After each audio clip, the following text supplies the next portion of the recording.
Napkin سے ہاتھ پوچھتی وہ کچن میں ہی کھڑی تھی جب مہتاب کی آواز پر جھکا سر اٹھایا۔ ثانیہ، تمہارا کوئی کزن آیا ہے؟ مہتاب ابھی ناشتے کے بعد آفس کے لیے ہی نکلا ہی تھا اور پھر پورٹ سے ہی واپس آ کر کسی کے آنے کی اطلاع دے رہا تھا۔ مہتاب کے انداز سے صاف ظاہر تھا جو کوئی بھی آیا تھا مہتاب اس کو نہیں جانتا تھا۔ میرا کزن؟ ثانیہ نے پیشانی پر ناسمجھی کا شکن ڈالتے ہوئے پوچھا۔ ہاں، وہ تو یہی کہہ رہا ہے کہ تمہارا کزن ہے کوئی۔ میں ضرور کمپنی دیتا پر مجھے اس وقت جانا ہے، میں مل لیا ہوں اسے، ویسے اب تم دیکھ لو جا کر۔ مہتاب نے معذرت خواہ لہجہ اپنایا، وہ عزت میں تھا۔ ایوا میم کے مہمان کی خاطر میں کوئی کمی نہیں ہونی چاہیے، ایوا کی طرف دیکھ کر حکمانہ انداز میں کہا۔ ایوا نے مؤدبانہ انداز میں سر ہلایا۔ مہتاب نے باہر پورچ کی طرف قدم بڑھائے تو وہ یوں ہی شکن زدہ ماتھے کے ساتھ مہمان خانے میں آئی اور دل جس بات کا خدشہ ظاہر کر رہا تھا سامنے کھڑا شخص اس کو سچ ثابت کر چکا تھا۔ رضا پینٹ کی جیبوں میں ہاتھ ڈالے بغور ارد گرد کا جائزہ لے رہا تھا۔ تم یہاں کیوں آئے ہو؟ ثانیہ دانت پیستے ہوئے غصے سے آگے بڑھی۔ وہ اس کے 2 فون نمبر بلاک کر چکی تھی اور اس کی ضرورت کہ وہ آج گھر پہنچ گیا تھا۔ دیکھ رہا تھا تمہاری محبت کم ہونے کی وجہ۔ رضا نے ستائشی نگاہیں ارد گرد گھماتے ہوئے طنزیہ لہجے میں کہا۔ شٹ اپ، دیکھو فوراً میرے گھر سے نکلو، نہیں تو میں ابھی سرمد بھائی کو بتا دوں گی تمہارے بارے میں۔ ثانیہ غصے سے کانپ رہی تھی، اسے کس بات کا گھمنڈ تھا سمجھ سے باہر تھا۔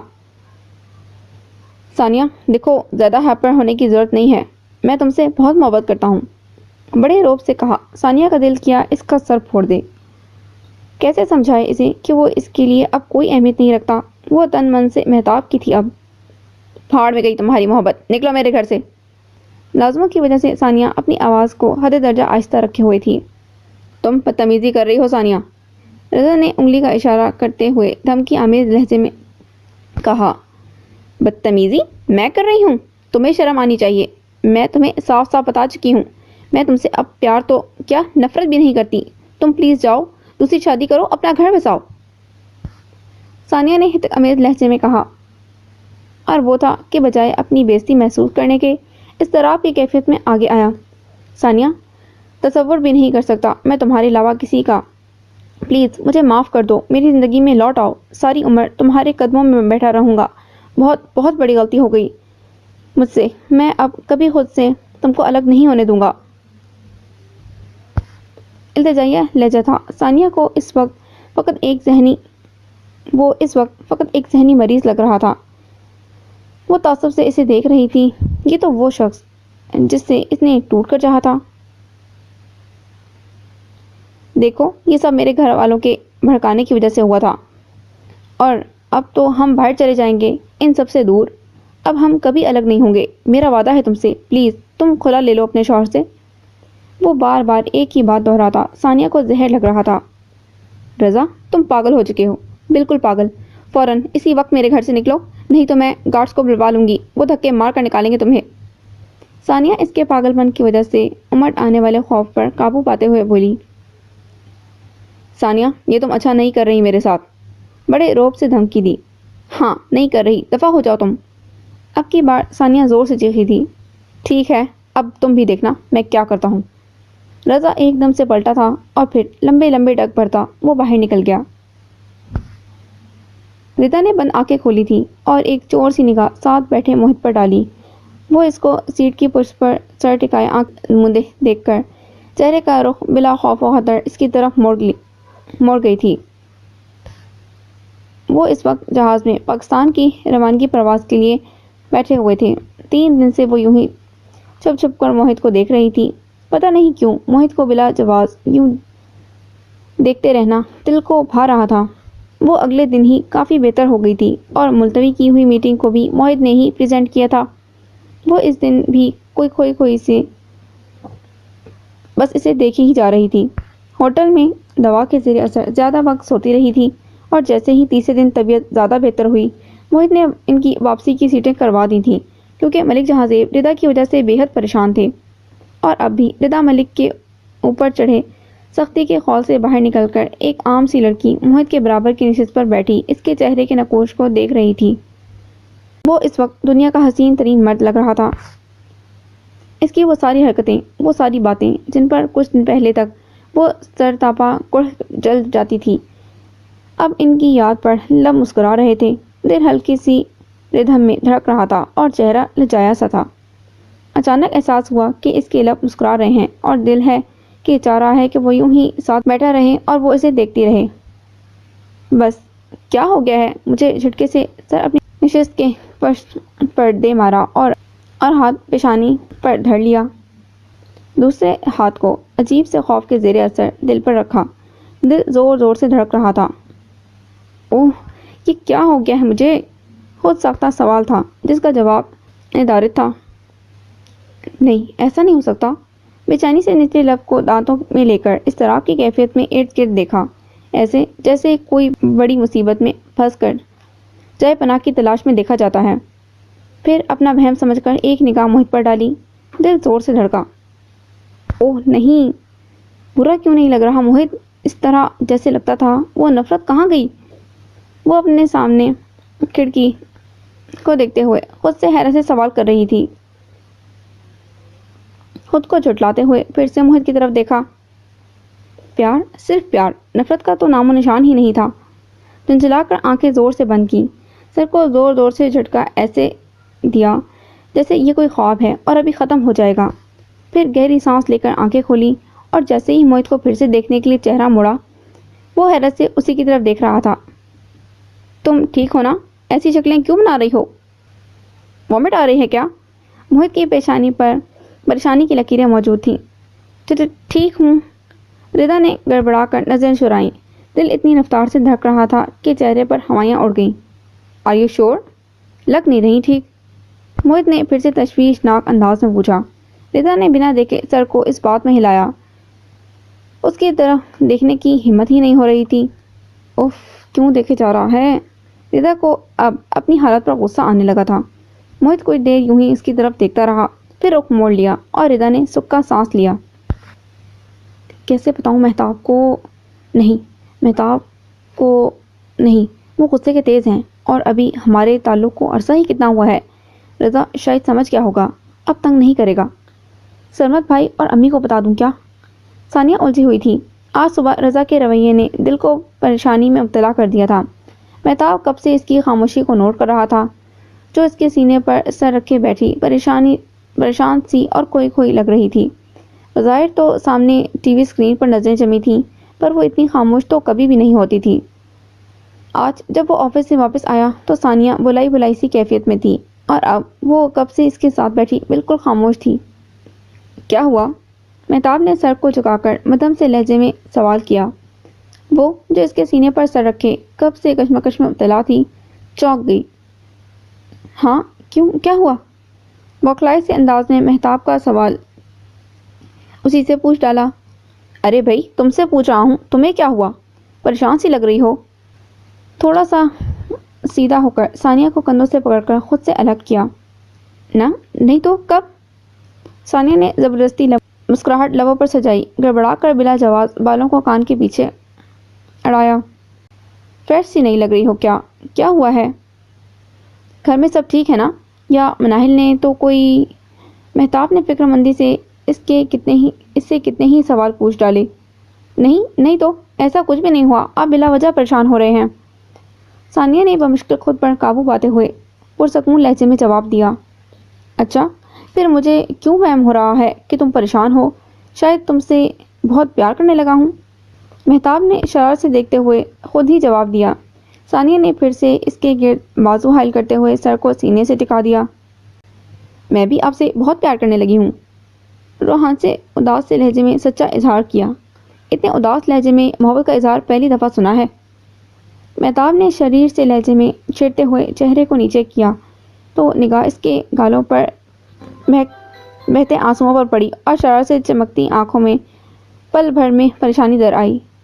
ثانیہ، رو کیوں رہی ہو؟ اسے ایک جھٹکے سے کندھے سے پکڑ کر الگ کرتے ہوئے اس کے چہرے کو ہاتھوں میں لیا اور وہ مزید رو دی۔ ثانیہ، سوری، تمہیں اپنے گھر جانا چاہیے، اداس ہو رہی ہو نا گھر والوں سے؟ مہتاب نے خود ہی اس کی اداسی اور رونے کی وجہ گھڑ لی۔ صبح تمہیں گھر چھوڑ دوں گا، یہ ویکنڈ تم گھر رہو گی، اوکے؟ محبت سے اسے احسار میں لیتے ہوئے کہا، اس بات سے بے خبر کہ وہ بے حد پریشان ہے۔ ماضی اس کے پاؤں میں بیڑی بن گیا ہے۔ یس کم ان۔ بڑے وقار سے موہت نے اندر آنے کی اجازت دیتے ہوئے میز پر رکھی اگلی فائل کو اٹھایا۔ اپنے شاندار آفس میں اس کے ایچ آر ڈپارٹمنٹ میں ایک فوری پوسٹ کے لیے انٹرویو کر رہا تھا۔ وہ ابھی 3 دن پہلے ہی پاکستان پہنچا تھا۔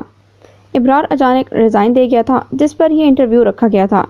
ردا آج بھی آفس نہیں آئی تھی۔ وہ تو واپس آ کر کمرے میں بند ہو کر رہ گئی تھی، نہ کسی سے بات کرتی نہ کچھ، اور موہت کی طرف تو دیکھتی تک نہیں تھی۔ سب اس کی اس حالت کو اس کی طبیعت کی ناسازی سمجھ رہے تھے۔ یہ انٹرویو پینل میں بھی آج اس کے ساتھ ردا کو موجود ہونا تھا، پر اس نے آنے سے صاف انکار کر دیا۔ ملک جہاں سے بھی آفس کم آ رہے تھے، ردا کی مختلف ڈاکٹر سے زبردستی ٹریٹمنٹ اور ٹیسٹ کروا رہے تھے، کیونکہ اس کا یہ عجیب بدلہ سا رویہ تابندہ بیگم اور جہانزیب کو پریشان کر رہا تھا۔ موہت نے فائل پر نظر جمائے حیرت سے جانے پہچانے نام کو پڑھا۔ موہت عالمگیر، تم؟ حیرت میں ڈوبی نسوانی آواز پر موہت نے فائل پر جھکا سر اوپر اٹھایا اور سامنے منہ کھولے کھڑی لڑکی کو پل بھر میں پہچان گیا۔ وہ عرفہ احمد تھی، اس کی یونیورسٹی کی ہم جماعت، اور وہ صرف ہم جماعت ہی نہیں تھی، موہت کے ساتھ ساتھ تمام اچھے طلباء میں اس کا نام بھی سر فہرست آتا تھا، اس لیے موہت کی اس کے ساتھ بہت اچھی بات چیت ہوتی تھی۔ عرفہ، رائٹ؟ موہت نے آنکھوں کو سکیڑ کر انگلی کے اشارے سے تصدیق چاہی اور سامنے کھڑی لڑکی کی تو مانچیں کھل گئیں۔ ردا کے ایم ڈی ہو؟ What a pleasant surprise! Arfa کی آنکھیں پھٹنے کی حد تک کھلی تھیں اور آواز خوشی اور حیرت کے ملے جلے تاثرات لیے ہوئے تھی۔ موہت نے کہکا لگایا اور کرسی کو گھماتے ہوئے اس بات میں زور زور سے سر ہلایا۔ یہ سب، اوہ مائی گاڈ، تم ملک جہانزیب کے سن ان لا! I can't believe this! عرفہ کی حالت ابھی بھی بحال نہیں ہوئی تھی اور موہت اس کے یوں حیرت سے دنگ ہو جانے پر ہنسے جا رہا تھا۔ ہوش میں آ جاؤ، تمہارا کارڈ ابھی دیکھ ہی رہا تھا، شاندار ہے، تم نے تو ایم فل بھی کر ڈالا، واہ، مجھے خوشی ہوئی دیکھ کر، اور خوش ہو جاؤ، جاب پکی سمجھو۔ موہت نے خوشگوار لہجے میں کہا تو وہ تو جیسے خوشی سے پاگل ہو گئی۔ موہت، تھینک یو سو مچ! وہ چیخ اٹھی اور آنکھیں نم ہو گئیں۔ اٹس اوکے، زیادہ ایموشنل نہ ہونا، یونیورسٹی فیلو اور دوست ہونے کے ناطے اتنا تو کر سکتا ہوں نا۔ موہت نے مسکراتے ہوئے ملائم سے لہجے میں کہا، ردا میں مجھے اتنی آسانی سے جاب مل جائے گی؟ سچ مجھے یقین نہیں آ رہا، میں پریشان تھی اور تم سوچ بھی نہیں سکتے تھے۔ عرفہ منہ پر ہاتھ دھرے گال پر لڑکتے خوشی کے آنسو صاف کر رہی تھی۔ وہ جب آج انٹرویو کے لیے آئی تو باہر لمبی قطار اور ایم ڈی کے خود انٹرویو لینے کا سن کر مایوس ہو گئی تھی، پر نہیں جانتی تھی قسمت اس پر یوں مہربان ہو جائے گی۔ چلو تمہارا گل تھوڑا کم کر دیتا ہوں، تم اپنی پہلی سیلری پر مجھے ٹریٹ دے دینا۔ موہت نے بال پوائنٹ کو ہاتھوں میں گھماتے ہوئے خوشگوار لہجے میں کہا۔ عرفہ نے جلدی سے آنسوؤں پر قابو پایا، یہ بھی کوئی کہنے کی بات ہے؟ کیوں نہیں سر، آپ نے اتنا بڑا احسان کیا ہے۔ عرفہ ایک دم سے احسان مند ہوئی اور احساس ہوا کہ وہ اس وقت کس عہدے پر موجود ہے۔ ہاں، کوئی احسان نہیں کیا، یہ تو قسمت کے کھیل ہیں، اور اگر آج میری سیٹ پر تم اور تمہاری جگہ میں ہوتا تو تب شاید تم بھی یہی کرتی۔ اینڈ یو کین کال می موہت۔ موہت نے مصنوعی خفگی ظاہر کی تو عرفہ کھلکھلا کر ہنس دی۔ اپائنٹمنٹ لیٹر تیار کرواتا ہوں، تم باہر انتظار کرو، موہت نے شائستگی سے کہا اور فون کا ریسیور اٹھایا۔ عرفہ احمد بھی اسی کی طرح ایک متوسط طبقے سے تعلق رکھنے والی ذہین لڑکی تھی جو اپنے گھر کے مالی حالات سے اکثر پریشان رہتی تھی، اس لیے موہت کو یوں اس کا انتخاب کر لینے پر کوئی ندامت نہیں تھی۔ عرفہ اب باہر جا چکی تھی اور موہت نے باقی سارے انٹرویو کینسل کروا دیے تھے۔ سولہ نے اپنے سامنے بیٹھی سر جھکائے پریشان حال ثانیہ کے چہرے کو اوپر اٹھایا۔ اس کی اداس اور پریشان آنکھیں دیکھ کر ممتا تڑپ گئی۔ تم مہتاب سے بات کرو، اسے سب بتا دو بیٹا، سولہ نے محبت سے اسے مشورہ دیا۔ سولہ کو رضا کے بارے میں وہ سب بتا چکی تھی۔ آج صبح ہی مہتاب اسے گھر چھوڑ کر گیا تھا کہ وہ 2 دن پرسکون ہو کر یہاں گزارے۔ وہ اداس ہو گئی ہے سب سے۔ امی نہیں، کتنی عجیب بات ہے، رضا ہماری فیملی سے بھی ہے وہ کیا سوچیں گے؟ ثانیہ نے بیچارگی سے کہتے ہوئے ان کی طرف دیکھا۔ کچھ نہیں سوچے گا، وہ بہت اچھا اور سمجھدار ہے۔ سولہ نے فوراً اس کی بات کی نفی کی اور مہتاب کی شائستہ طبیعت کی تعریف کی۔ امی پھر بھی شوہر ہے نا، دل میں بات آ جاتی ہے کہ اس کا پہلا شوہر تھا، اس کی محبت کی شادی تھی۔ ایک دن بتا رہے تھے کہ تمہاری پہلی شادی پر جب سرمد نے آفس سے چھٹیاں لی تھیں تو وہ بہت خوش تھا۔ پھر باتوں میں پتہ چلا کہ تمہاری پسند سے شادی ہو رہی ہے، تمہارے کزن کے ساتھ۔ ثانیہ کی بات پر سولہ واقعی خاموش ہو گئی تھی، کیونکہ مہتاب بمشکل تو ثانیہ کے ساتھ ٹھیک ہوا تھا۔ اب ایسا کوئی بھی جوخم لینا درست نہیں تھا۔ تم رضا کو اگنور کرو، دیکھو سرمد کو بتائیں گے تو وہ بھی بلا وجہ جا دھمکے گا، ان کے شوہر ان کے گھر شور شرابہ کرے گا، ایسے بدلحاظ ہیں وہ، کیا پتا کیا کریں۔ سولہ بیگم اب سرمد کو بتانے سے بھی منع کر رہی تھیں۔ امی پر اس کے پاس میری اور اس کی تصاویر ہیں ہمارے ہنی مون کی، اور مجھے مختلف نمبروں سے بھیج رہا ہے۔ اب کی بار ثانیہ نے اپنی اصل پریشانی کا اظہار کیا، جس پر سولہ بیگم کی پیشانی پر بھی پریشانی کے شکن نمودار ہوئے۔ اچھا سنو، میں جاتی ہوں فریدہ کے پاس، بات کرتی ہوں اس سے کہ سمجھائے، لگام دے اپنے بیٹے کو۔ یہ کیا کرتا پھر رہا ہے؟ تمہیں پریشان ہونے کی ضرورت نہیں ہے۔ سولہ نے پریشان لہجے میں اسے تسلی دی اور پھر اپنے ساتھ لگا کر تھپکنے لگی۔ ماں سے پریشانی بانٹ کر اب وہ بہت حد تک پرسکون ہو گئی تھی۔ آفس سے واپس آ کر موہت اب شام کی چائے لے کر لان میں آ بیٹھا تھا۔ ملک ہاؤس کے لان میں یہ ایک خوبصورت چبوترا تھا جس کو تکونی چھت سے ڈھکا ہوا تھا، جس کے چاروں اطراف میں لکڑی کی بنی باڑ تھی۔ ارد گرد گملے اور وسط میں دلکش صوفے اور کرسیاں رکھی تھیں۔ موہت کو اس گھر میں یہ جگہ بہت پرسکون لگتی تھی، اس لیے وہ شام کی چائے یہیں پیتا تھا۔ سامنے لیپ ٹاپ کھلا تھا جس پر وہ آفس کا ہی کچھ کام دیکھ رہا تھا، جب اچانک ایک طرف سے تابندہ بیگم کی آواز سنائی دی۔ تم سے بات کرنی ہے بیٹا جی۔ تابندہ بیگم کا لہجہ پریشان تھا۔ موہت نے سر اٹھا کر دیکھا، وہ اب ایک طرف لگے صوفے پر بیٹھ رہی تھی۔ ہمیشہ چہکتی اور چاق و چوبند سی تابندہ بیگم آج پریشان صورت میں عجیب سی لگ رہی تھی۔ جی کہیں؟ موہت ان کے پریشان سے چہرے اور الجھے لہجے کو محسوس کرتے ہوئے سنجیدگی سے ان کی طرف متوجہ ہوا اور سامنے رکھے لیپ ٹاپ کو بھی بند کر دیا۔ میں پچھلے 3 دن سے نوٹ کر رہی ہوں، ردا بہت چپ چپ سی ہے، کیا ہوا تھا وہاں جرمنی میں؟ تابندہ بیگم کا انداز تشویشناک اور الجھا ہوا تھا، جو ہونا بھی چاہیے تھا، کیونکہ ردا کا رویہ واقعی ہی بہت عجیب تھا جس پر ان کا یوں پریشان ہونا بنتا تھا۔ وہ خود ردا کے اس گمسم سے انداز پر عجیب سا محسوس کر رہا تھا۔ پہلے تو اس کی طبیعت کے ناسازی سمجھا، پھر اب تابندہ بیگم کی پریشانی کو دیکھ کر اسے بھی احساس ہوا کہ وہ درست کہہ رہی ہیں۔ آنٹی، اسے جرمنی میں فوڈ پوائزن ہوا تھا اور موہت نے ہتھیلی کو ہوا میں اٹھاتے سنجیدہ سے لہجے میں وضاحت دینا شروع کی تو تابندہ بیگم نے بیچ میں ہی اس کی بات کا سلسلہ منقطع کیا۔ تم سے جھگڑا ہوا ہے کیا کوئی؟ دیکھ بیٹا، مجھے سچ سچ بتا دے، میری بیٹی کو میں نے ایسے کبھی مرجھائی نہیں دیکھا۔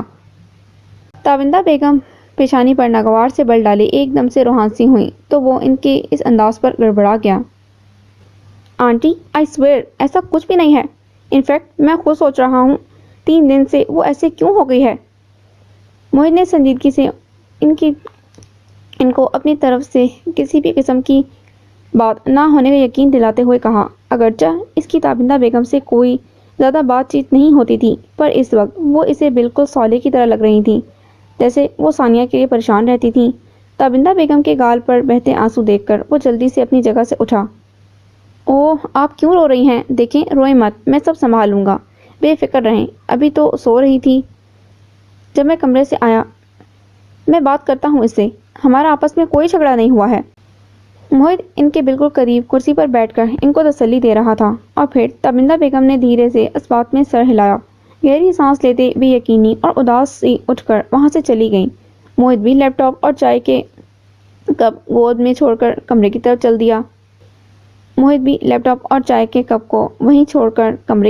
دیا۔ کمرے میں آیا تو وہ جاگ رہی تھی۔ سامنے ٹی وی چل رہا تھا اور ٹی وی پر نظر جمائے بیٹھی تھی۔ موہت کو دیکھ کر جذبت سی ہوئی جیسے وہ 3 دن سے ہو رہی تھی۔ موہت نے بغور اس کا جائزہ لیا۔ بال کندھے پر بکھرے تھے، چہرہ کسی بھی میک اپ سے عاری اور ہلکی سی سوزش لیے ہوئے تھا جو شاید زیادہ سونے کے باعث تھا۔ یہ سب بیمار ہونے کے بعد سے شروع ہوا۔ میں نے اس کا خیال کیا تو کیا، اس کو اب سب باتوں سے پچھتاوا ہو رہا ہے۔ ذہن میں خود سے ہی سوال کرتا آہستگی سے چلتا ہوا پاس آیا، تھوڑا سا جھک کر ساکن سی بیٹھی ردا کے ہاتھ سے ریموٹ پکڑ کر ٹی وی بند کر دیا۔ وہ سٹپٹا سی گئی، دل کی رفتار بڑھنے لگی۔ کتنا بھاگ رہی تھی وہ اس سے پہلے جب وہ کمرے میں آیا تھا، جان بوجھ کر سوتی بن گئی تھی، اور اب پھر وہ آ گیا تھا۔ کتنا جھٹلا رہی تھی وہ خود کو پچھلے 3 دن سے۔ ردا ملک کو موہت عالمگیر سے محبت نہیں ہو سکتی، کبھی نہیں ہو سکتی۔ انفیکٹ ردا کو کبھی کسی سے بھی محبت نہیں ہو سکتی۔ محبت تو کمزور بنا دیتی ہے، اور ردا کو کمزور بننا ہرگز پسند نہیں تھا۔ پر اب دل کی وہی حالت تھی جو دماغ کو چیخ چیخ کر صدا دے رہا تھا۔ ہو گئی ہے محبت، ہو گئی محبت، اسی سے ہی ہے محبت۔ پوچھ سکتا ہوں یہ نیا ڈرامہ کیا ہے؟ کچھ دیر اس کو یوں ہی گھور کر دیکھنے کے بعد موہت نے ٹی وی کا ریموٹ ایک طرف رکھتے ہوئے گمبھیر لہجے میں سوال کیا۔ ردا نے کوئی جواب نہیں دیا، بس خاموشی سے بند ٹی وی پر نظریں جمائے رکھیں۔ کیا بتاتی اس کو کہ وہ کس بری طرح ہاری ہے، اس بری طرح کہ اب ہار تسلیم کرنا سوہانے روح تھا اس کے لیے۔ موہت نے کچھ دیر اس کے جواب کا انتظار کیا اور پھر اس کے بالکل سامنے بیڈ پر بیٹھ گیا۔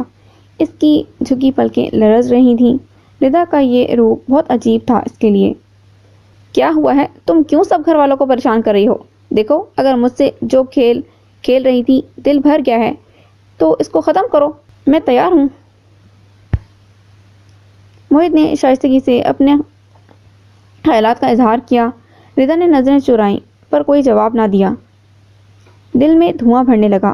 اوہ خدایا، یہ تو سوچا تک نہیں وہ ہار گئی ہے، اور ہار کا اختتام مطلب دونوں کی علیحدگی۔ عجیب ہے، کچھ تو بولو بھائی، کوئی جواب تو دو۔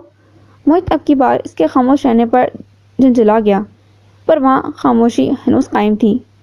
ہو کیا گیا ہے اسے؟ موہت نے بیزاری سے سوچا۔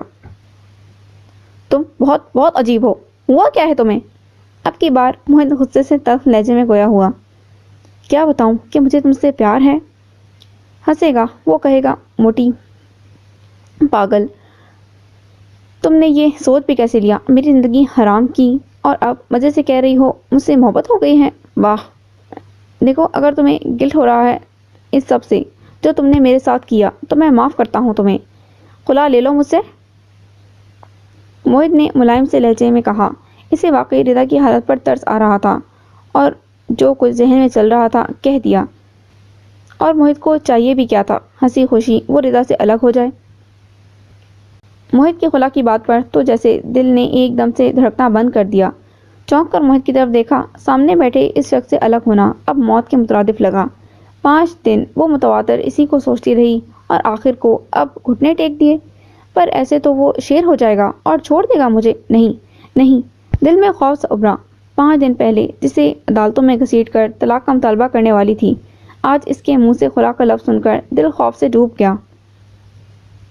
کس نے کہا مجھے گلٹ ہے اپنے کیے پر؟ ردا نے تنک کر اپنی حالت پر قابو پاتے ہوئے جواب دیا۔ پھر یہ کیا ہے سب؟ موہت نے بھویں سکیڑی۔ شکر ہے وہ بولی تو، اور اس کا نفرت آمیز لہجہ ہی صحیح پر سکون ملا۔ وہ کچھ بولی تو۔ تم سے مطلب کچھ بھی ہو، میرا موڈ ہے جیسے بھی رہوں، تم اپنی اوقات میں رہو۔ میری جگہ اگر جرمنی میں تم بیمار ہوتے تو شاید میں بھی وہی کرتی جو تم نے کیا۔ تمہارے احسان کا ہی بدلہ ہے کہ اتنے دن سے تمہیں کچھ نہیں کہا میں نے۔ ردا نے مصنوعی غصے سے کمبل کو کھینچا جو موہت کے نیچے آ گیا تھا۔ موہت کا منہ اس کے اس انداز پر کھل گیا۔ انتہائی کوئی بددماغ بے مروت لڑکی ہو، قسم سے تم سے کسی بھی قسم کی ہمدردی نہیں کرنی چاہیے، موہت نے غصے سے کہا۔ اس کا یہ بدتمیزی کا انداز بھگ سے ساری ہمدردی اور خیالات کو اڑا گیا۔ وہ ردا ملک تھی، یہ کیسے بھول گیا وہ؟ یہ ہمدردی کر رہے تھے بیٹھ کر، مجھے فیل کروا رہے تھے کہ مجھے گلٹ ہونا چاہیے اپنے کیے پر۔ آخر کو کیوں ہونا چاہیے گلٹ مجھے؟ ردا نے دانت پیستے ہوئے مزید ڈرامہ کیا۔ موہت اب ماتھے پر بڑ ڈالے کمر پر ہاتھ رکھے کھڑا تھا۔ تو مت کرو گلٹ، اپنے ماما پاپا کو کیوں اتنا پریشان کر رہی ہو؟ ان کا کیا قصور ہے؟ تبڑتے ہوئے کہا، اور اس کی بات پر ردا کو اس سے اس پر اور پیار آیا۔ میرے ماما بابا ہیں، جو بھی کروں، تمہیں کیا مسئلہ ہے؟ رضا نے مصنوعی گردن اکڑائی اور دل میں امڑ آنے والی خوشی چھپائی۔ مسئلہ ہے مجھے، وہ تمہاری ہر خوشی ہر دکھ کو مجھ سے جڑا سمجھ رہے ہیں، مجھے سوال کرتے ہیں، اور میں تمہاری طرح بے حس اور سنگدل نہیں ہوں، مجھ سے ان کی پریشانی نہیں دیکھی جاتی۔ موہت نے انگلی تانے نفرت سے جواب دیا۔ اس لمحے وہ یوں غصہ کرتا، اس کے ماں باپ کی فکر کرتا، اس کے دل میں مزید پنجے گاڑ رہا تھا۔ تھوڑا سا بیمار کیا ہوئی؟ تم تو کمرے میں ایسے بند ہو گئی جیسے پتہ نہیں کیا پہاڑ ٹوٹ جائے گا۔ ہمارے ہاں تو اس حالت میں ہم 7 اپ پی کر ٹھیک ہو جاتے ہیں، اور تم نے ہوا ہی بنا دیا اس بیماری کو، اور ویسے بھی اتنی ہی موٹی ہو کوئی فرق نہیں پڑتا۔ تک آمیز لہجے میں کہا اور سر ہوا میں مارتا واش روم کی طرف بڑھ گیا، جبکہ وہ مسکرا اٹھی۔ کیا ہے آج کا یوں موٹا کہنا اس کو برا بھی نہیں لگا تھا۔ ساری تھکن، ساری پریشانی ختم ہو گئی تھی، دل سے بوجھ اتر گیا تھا۔ رضا ملک نے اپنی خوبصورت ہار کو دل سے تسلیم کر لیا تھا، آنکھیں چمک رہی تھیں تو دل دھڑک رہا تھا۔ وہ اس کا شوہر تھا، وہ اس کے نکاح میں تھی، اور کیا چاہیے تھا؟ وہ انوکھی تھی، عجیب تھی، اس لیے محبت بھی عجیب ہی ہوئی تھی۔ اسے اپنے ہی زبردستی کے بنائے گئے شوہر سے بے پناہ محبت ہو گئی تھی۔ پوری دیوار پر نصب ٹی وی اسکرین پر انگلش فلم چل رہی تھی، مناسب سی آواز کمرے میں گونج رہی تھی۔ ثانیہ مہتاب کے بغل میں بیٹھی تھی، موبائل پر پیغام کی گھنٹی نے کمرے میں گونجتی آوازوں میں اپنی دھن کو ملایا۔ ثانیہ نے موبائل پر بجتی پیغام کی گھنٹی پر گردن گھما کر ایک طرف پڑی موبائل کو دیکھا، اور پھر اٹھا کر جیسے ہی پیغام کو کھولا، چہرہ لٹھے کی مانند سفید پڑ گیا۔ چہرے کا سکون پل بھر میں ہی اضطراب میں تبدیل ہو گیا۔ تو نکل کر مہتاب کی طرف دیکھا۔ مہتاب ٹی وی دیکھنے میں مگن تھا۔ ثانیہ نے تھوڑا سا پہلو بدلا اور پیغام کو غور سے پڑھا۔ ثانیہ، تم نے اچھا نہیں کیا خالہ کو گھر بھیج کر۔ رضا کا اپنی بہن کے نمبر سے پیغام تھا۔ صالحہ ان کے گھر گئی تھی اور پھر رضا کی والدہ سے رضا کی ساری حرکات گوش گزار کی تھی، جس پر اس کی اچھی خاصی کلاس ہوئی تھی۔ رضا، تمہیں کیا ہو گیا ہے؟ ہوش کے ناخن لو، کچھ تم یوں کیوں کر رہے ہو سب؟ ثانیہ نے بے چین سی صورت بنائے موبائل پر انگلیاں چلائیں، چور سی نگاہ مہتاب پر ڈالی۔ فوراً دوسرا پیغام گھنٹی کے ساتھ نمودار ہوا۔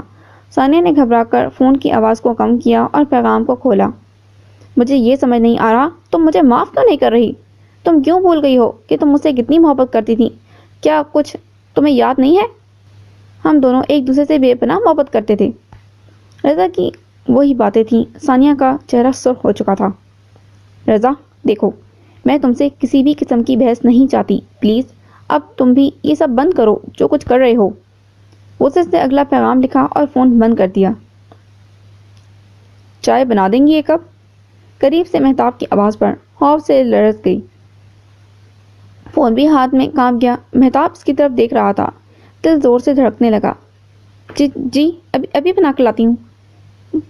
بولائی سی وہ اپنی جگہ سے اٹھی اور پھر کمرے سے باہر نکل گئی، جبکہ مہتاب اب پرسوچ نگاہیں بند موبائل پر جمائے بیٹھا تھا۔ موہت لفٹ سے اتر کر لابی میں جا رہا تھا جب سامنے سے آتی عرفا پر نظر پڑتے ہی مسکرا دیا۔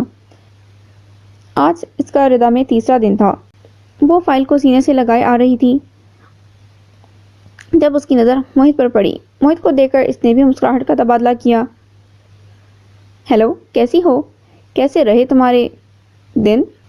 موہت نے مسکراتے ہوئے خوشگوار لہجے میں سوال کیا۔ وہ بھی اب قریب آ کر مشکور نگاہوں سے دیکھ رہی تھی۔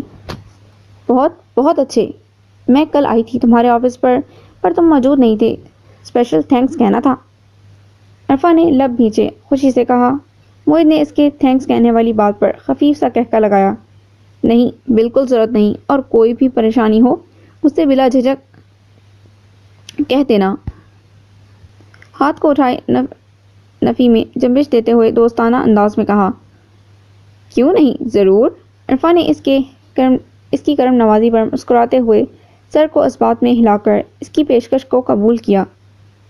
اور ہاں، یاد آیا، کل سے میں سوچ رہا تھا تم لاہور میں کیسے، تمہاری تو شادی ہونے والی تھی نا ملتان میں؟ موہت نے پیشانی پر پرسوچ انداز میں انگلی رکھتے ہوئے سوال کیا۔ یہ وہ بات تھی جو کل اچانک اس کے ذہن میں آئی، کیونکہ عرفہ ملتان میں کسی کے گھر پر رہ کر پڑھتی تھی، اور پھر بعد میں سننے میں آیا تھا کہ اس کی شادی اس کی خالہ زاد سے ہو رہی ہے جہاں وہ مقیم تھی۔ نہیں، رشتہ ختم ہو گیا تھا۔ عرفہ نے گہری سانس لی اور پھیکی سی مسکراہٹ لبوں پر سجائے جواب دیا۔ اس کی آنکھوں کی چمک ایک دم سے غائب ہوئی تھی، جو موہت سے پوشیدہ نہیں رہ سکی تھی۔ اوہ، آئی ایم سوری، موہت نے شرمندہ سے لہجے میں کہا۔ اچانک احساس ہوا یہ سوال اس طرح کرنا مناسب نہیں تھا۔ موہت، اٹس اوکے، اب تو سنبھل گئی ہوں۔ عرفہ نے گردن نفی میں ہلاتے ہوئے اس کی ندامت کو کم کرنا چاہا۔ اور تم بھی بتاؤ، یہ سب کیسے؟ لو میرج ہے کیا؟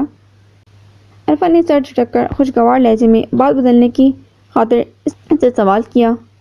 اوہ نہیں نہیں، موہت نے کہکا لگا کر فوراً نفی میں سر ہلایا، ایسے جیسے بہت غلط بات کر دی ہو عرفہ نے۔ ہیں تو کیا ارینج؟ عرفہ نے حیرت سے سوال کیا۔ نہیں، فورس، موہت کے دل نے بے ساختہ جواب دیا۔ نہیں، وہ بھی نہیں، موہت نے کھوئے سے لہجے میں جواب دیا۔ مطلب؟ عرفہ نے حیرت سے موہت کی طرف دیکھا۔ موہت کو اچانک اندازہ ہوا کہ وہ کیا کہہ گیا ہے، فوراً سر جھٹکا۔ ارینج ہی ہے ثانیہ، میری بہن کی شادی ردا ملک کے بھائی کے ساتھ ہوئی ہے، تو اسی توجہ سے۔ موہت نے مسکرا کر بات سنبھالی۔ عرفہ نے مسکرا کر ستائشی انداز میں سر ہلایا۔ وہ دونوں یوں ہی باتوں میں مصروف تھے، اور کچھ دور کسی ہاتھ میں پکڑا موبائل فون اپنے کیمرے کے ذریعے ان لمحوں کو قید کر رہا تھا۔ کرسی گول گول گھوم رہی تھی اور اس کا دماغ بھی گھوم رہا تھا۔ آنکھیں بار بار تصویر کو آگے پیچھے کر کر دیکھ رہی تھیں۔ موہت ہنس رہا تھا اور پاس کھڑی وہ لڑکی بھی اس کا ساتھ دے رہی تھی۔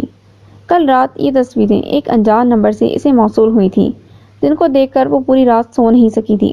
تصاویر بھیجنے والا آفس کا ہی کوئی ملازم تھا، جس نے تصاویر کے ساتھ یہ اطلاع بھی دی تھی کہ موہت نے اس لڑکی کی تقرری کے وقت باقی سارے امیدواروں کو انٹرویو دیے بنا ہی فارغ کر دیا تھا، اور اب یہ کل کی تصاویر تھیں جب موہت لابی میں کھڑا تھا اس لڑکی کے ساتھ۔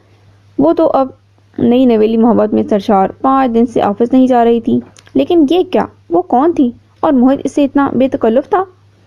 دروازے پر ہلکی سی دستک کے بعد ہنا کمرے میں اجازت طلب کرتی ہوئی داخل ہوئی تو ردا نے میز پر ہاتھ رکھ کر جھولتی کرسی کو روکا۔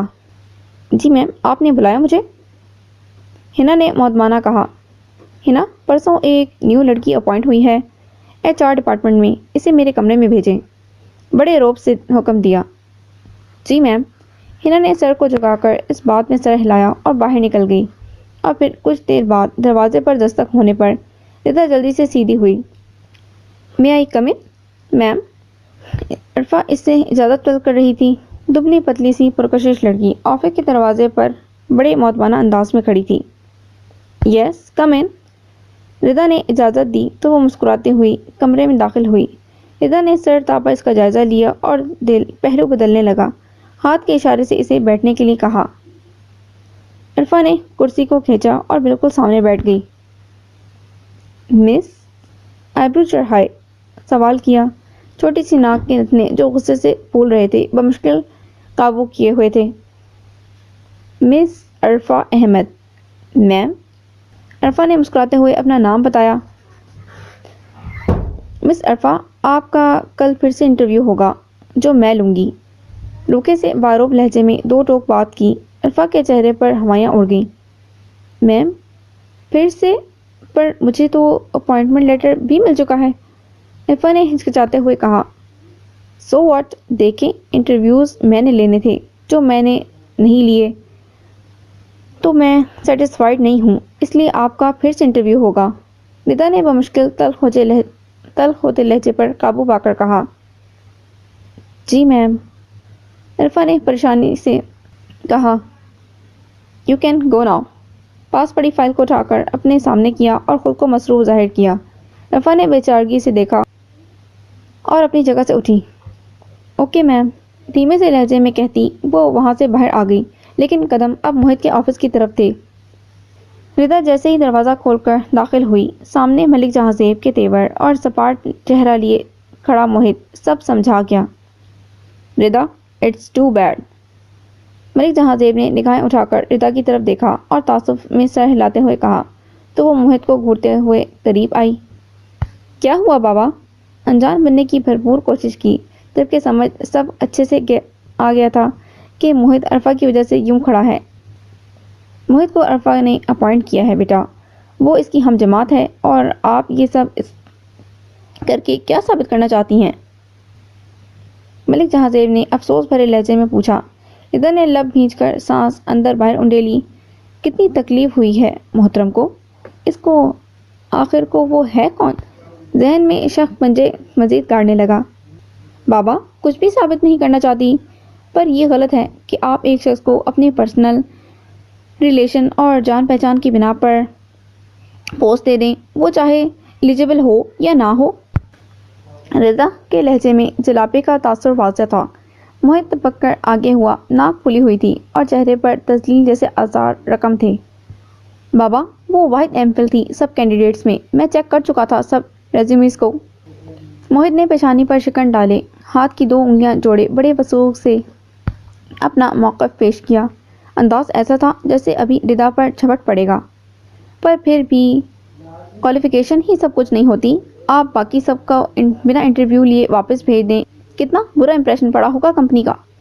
جس نے مجھے بتایا ہے یہ سب، اس نے باہر پتہ نہیں کس کس کو یہ بات بتائی ہوگی۔ ردا نے اب رخ مکمل طور پر موہت کی طرف موڑ لیا تھا اور نگاہیں اس کے غصے سے بھری آنکھوں میں گاڑ دیں۔ موہت کا یوں عرفہ کے لیے غصہ کرنا، اس کی طرفداری کرنا روح کو جھنجھوڑ رہا تھا۔ یہ یہاں نہیں، ہر جگہ ہوتا ہے۔ کسی بھی کمپنی میں ریفرنس کو کنسیڈر کیا جاتا ہے۔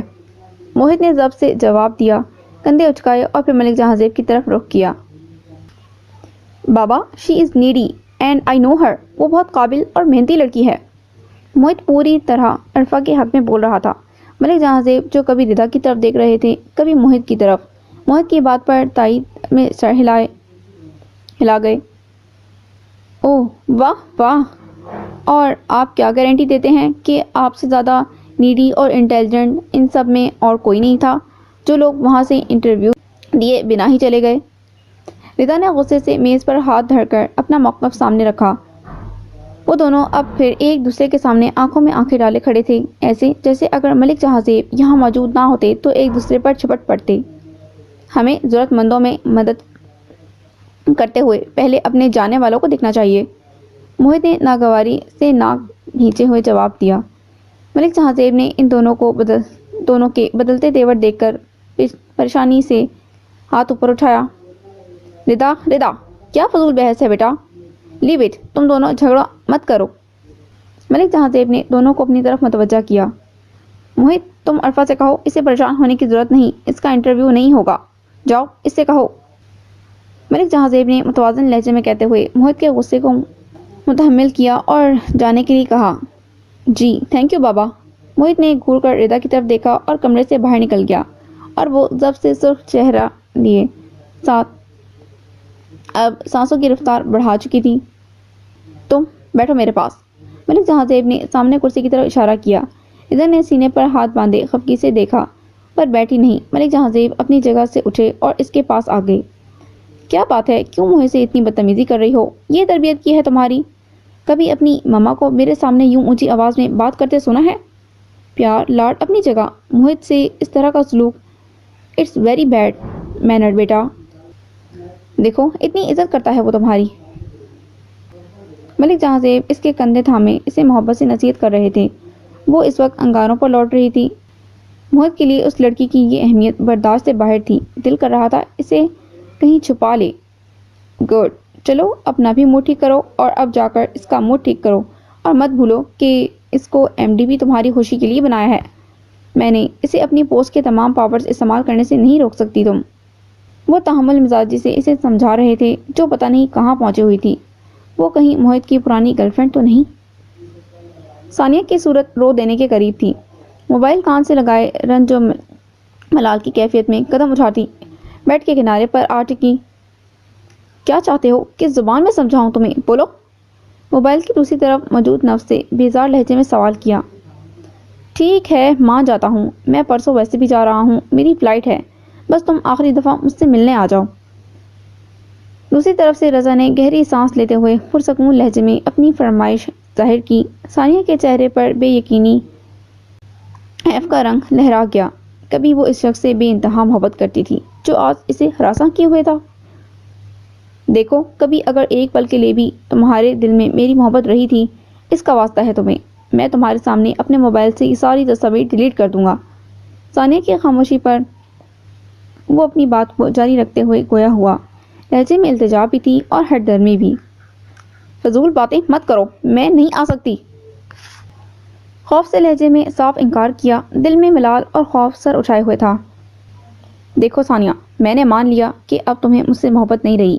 میں کھو چکا ہوں تمہیں، شاید اب پاکستان واپس کبھی نہ آؤں۔ بس جاتے ہوئے ایک دفعہ تم سے آمنے سامنے ملنا چاہتا ہوں۔ تمہیں اپنی آنکھوں میں سمو کر چلا جاؤں گا، یہی میرا اثاثہ ہوگا۔ اس کی یہی باتیں تھیں جن پر وہ کبھی اپنی نوعمری میں دل ہاری تھی، اور آج یہ باتیں اسے غصہ دلا رہی تھیں۔ تم کہو تو تمہارے گھر؟ وہ تو اس کا جواب جانے بنا ہی بڑے دھڑلے سے ملنے پر اصرار کرتا ہی جا رہا تھا۔ نہیں، ہرگز نہیں، میرے گھر نہیں آ سکتے تم۔ ثانیہ نے گڑبڑاہٹ میں فوراً اس کی بات کی نفی کرتے ہوئے اس کو منقطع کیا۔ اوکے اوکے، تم پھر باہر آ جاؤ، وہاں کہیں مل لیتے ہیں۔ بڑا سکون تھا اس کے لہجے میں۔ ثانیہ ایک دم سے سوچ میں پڑ گئی۔ وہ مہتاب سے دل سے محبت کرنے لگی تھی، جہاں اب رضا کی محبت کا تو کھنڈر بھی موجود نہیں تھا، پر اس سب سے رضا کو خبر ہونے سے پہلے جان چھڑانا بھی چاہتی تھی اور پرسکون بھی ہونا چاہتی تھی۔ پلیز ثانیہ، اتنا تو کر سکتی ہو نا؟ بے شک ہماری محبت اب ایک قبر بن چکی ہے، پلیز اس پر فاتحہ پڑھنے آ جاؤ۔ رضا کے لہجے میں التجا تھی۔ اس کے پاس تصاویر تھیں جو کبھی اس نے یہ سوچ کے بنائی تھیں کہ وہ اس کا شوہر ہے، پر کیا پتا تھا زندگی اس عمل کا بھی امتحان لینے لگے گی۔ ٹھیک ہے، پر وعدہ کرو کہ اس کے بعد کبھی مجھے فون یا میسج نہیں کرو گے، وہ ساری ہنی مون والی پکس ڈیلیٹ کرو گے۔ ثانیہ نے تھوک نکل کر حامی بھری، پر لہجہ ابھی بھی سخت تھا۔ ہاں، وعدہ، بس یہ آخری ملاقات ہے، رضا نے خوشی سے کہا، اور وہ بے بسی سے ارد گرد دیکھ کر ہمت باندھنے لگی۔ دو گاڑیاں آگے پیچھے ملک ہاؤس کے اس کشادہ پورچ میں رکیں۔ موہت گاڑی سے نکلا، کوٹ دروازہ کھولے، کھڑے ملازم کو پکڑایا اور تیز تیز قدم اٹھاتا اپنے آگے چلتی رضا کے پیچھے بیڈ روم میں داخل ہوا، اور داخل ہوتے ہی اسے اپنی طرف گھمایا۔ وہ لڑکھڑا کر سنبھلی۔ وہ دونوں آگے پیچھے ہی آفس سے گھر داخل ہوئے۔ در حقیقت موہت آج جان بوجھ کر اس کے پیچھے ہی گھر آیا تھا۔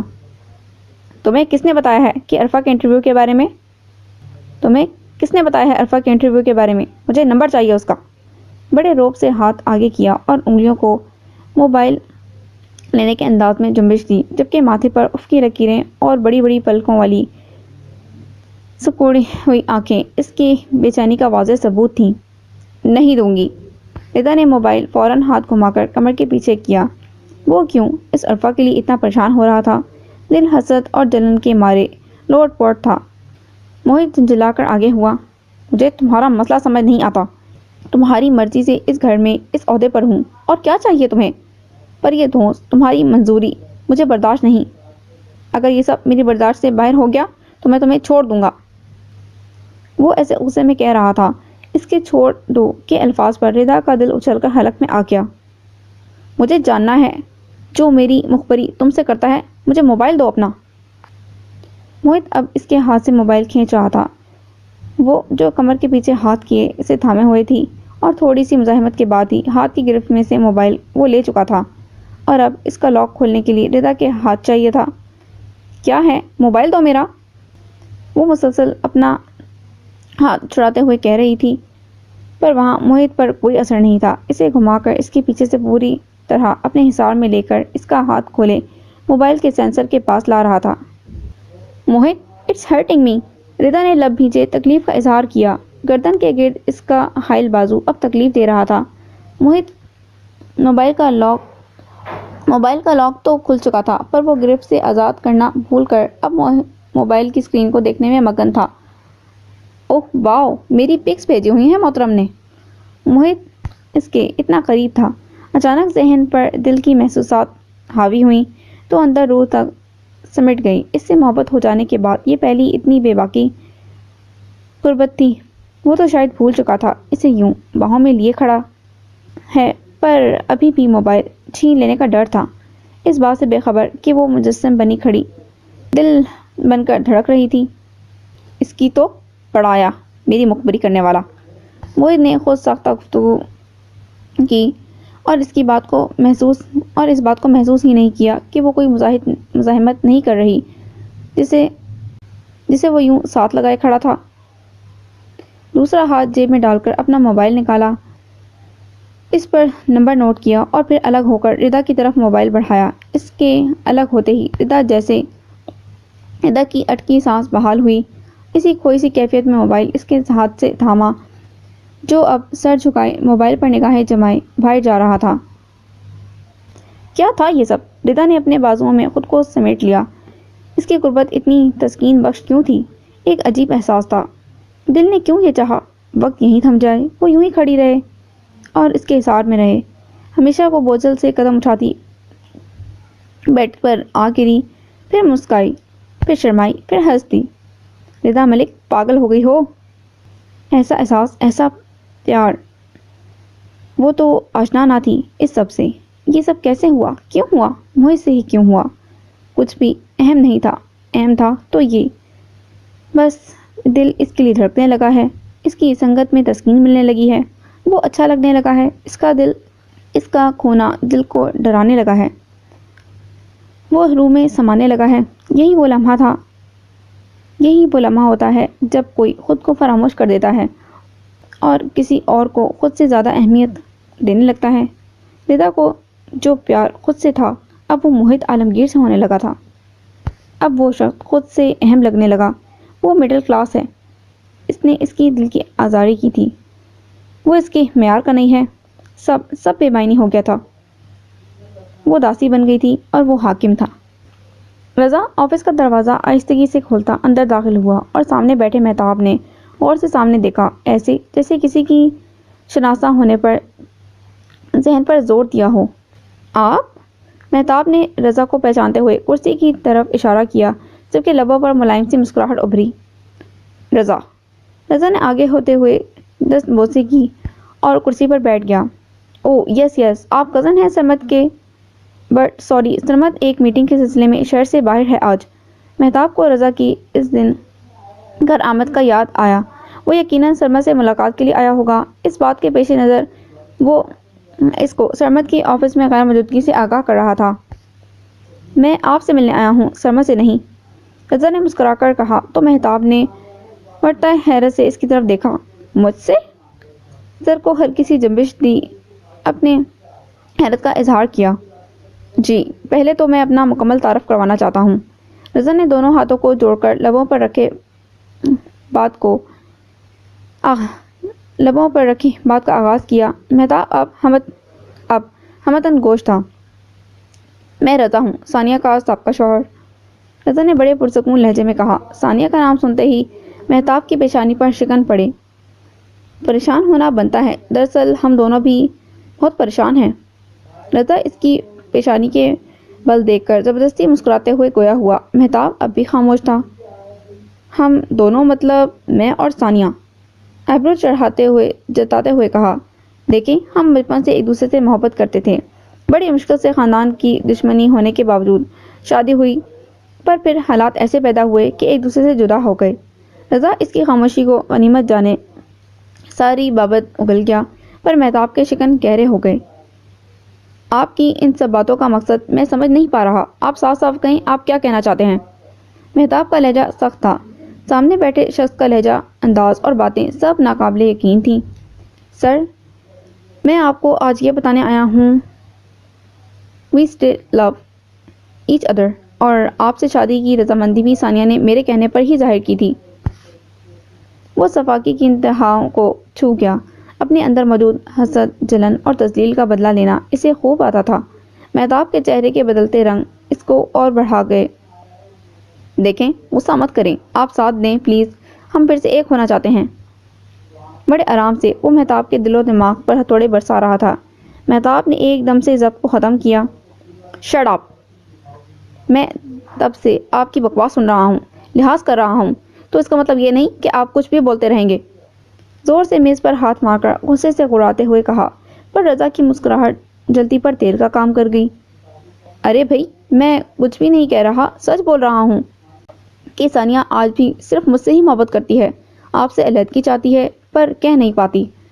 بڑے وثوق سے ہاتھ کو جھلاتے ہوئے کہا تو مہتاب آپے سے باہر ہو کر کھڑا ہو گیا۔ بکواس بند کر اور نکل میرے آفس سے ابھی اسی وقت، غصے سے کہتے ہوئے وہ اب میز کی طرف سے گھوم کر رضا کے سامنے آ چکا تھا۔ میں بکواس نہیں کر رہا ہوں، آپ کو کیا فائدہ ایسی عورت کو گھر رکھنے کا جس کے دل میں اس کا سابقہ شوہر ہو؟ رضا کمینگی سے مسکراتے ہوئے بول رہا تھا۔ I said get last.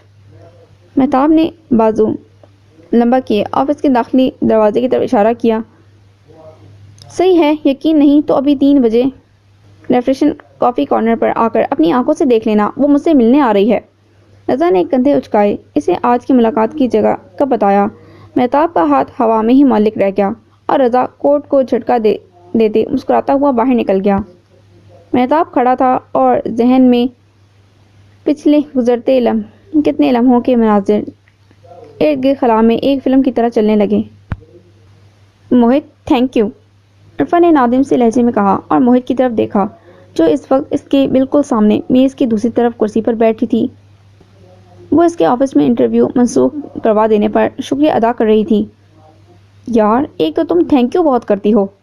Mohit نے مسکراتے ہوئے اس کی خفت کو مٹایا جو جذبت سی مشکور بیٹھی تھی۔ کیا بتاؤں، میں کل ڈر گئی تھی، ردا ملک بہت روڈ ہے۔ عرفا روانی سے بول رہی تھی۔ احساس ہوا کہ ردا کے بارے میں روڈ کا لفظ اس کے شوہر کے بالکل سامنے بول گئی ہے۔ سوری، تمہاری معذرت نگاہوں سے دیکھتے ہوئے ہچکچا کر اپنی بات کی تلافی کرنی چاہی۔ اٹس اوکے، جو جیسا ہو اسے ویسے ہی کہا جاتا ہے۔ موہت نے بڑے آرام سے مسکراتے ہوئے اس کی شرمندگی کو ختم کیا۔ شرم نہیں آتی؟ بیوی ہے تمہاری؟ عرفا نے گھور کر تنبیہ کی۔ بیوی ہے، پر یہاں میری بھی باس ہے، مل کر برائی کر بھی سکتے ہیں ہم دونوں۔ موہت نے آنکھ دبا کر کہا اور کہکا لگایا تو عرفا بھی اس کے شریر سے انداز پر ہنس دی۔ اسی لمحے دروازہ کھلا اور ردا بڑے روب سے اندر داخل ہوئی۔ عرفا کی ہنسی کو ایک دم سے بریک لگی۔ وہ شیرنی کی طرح قدم اٹھاتی آگے بڑھی، ایسے جیسے عرفا اس کا شکار ہو۔ میم، عرفا گھٹی سی آواز میں کہتی اپنی جگہ سے اٹھی۔ سر جھک گیا تھا، چہرہ سفید پڑ گیا تھا جسے ردا متواتر گھور رہی تھی۔ اوکے، میں چلتی ہوں موہت۔ وہ مشکل الفاظ ادا ہو سکے تھے، اس کے ہاتھ تک کانپ گئے۔ سنو، بالکل بھی پریشان ہونے کی ضرورت نہیں، میں ہوں نا۔ موہت نے کنکھیوں سے ردا کی طرف دیکھا اور پھر مسکراہٹ کو گہرا کرتے ہوئے عرفا سے کہا، جبکہ عرفا کے چہرے پر ہوائیاں اڑی ہوئی تھیں۔ جلدی سے بھاگنے کے انداز میں آفس سے باہر نکلی۔ واہ، آپ لڑکیوں سے اتنے اچھے سے بھی پیش آتے ہیں، پہلی دفعہ دیکھا۔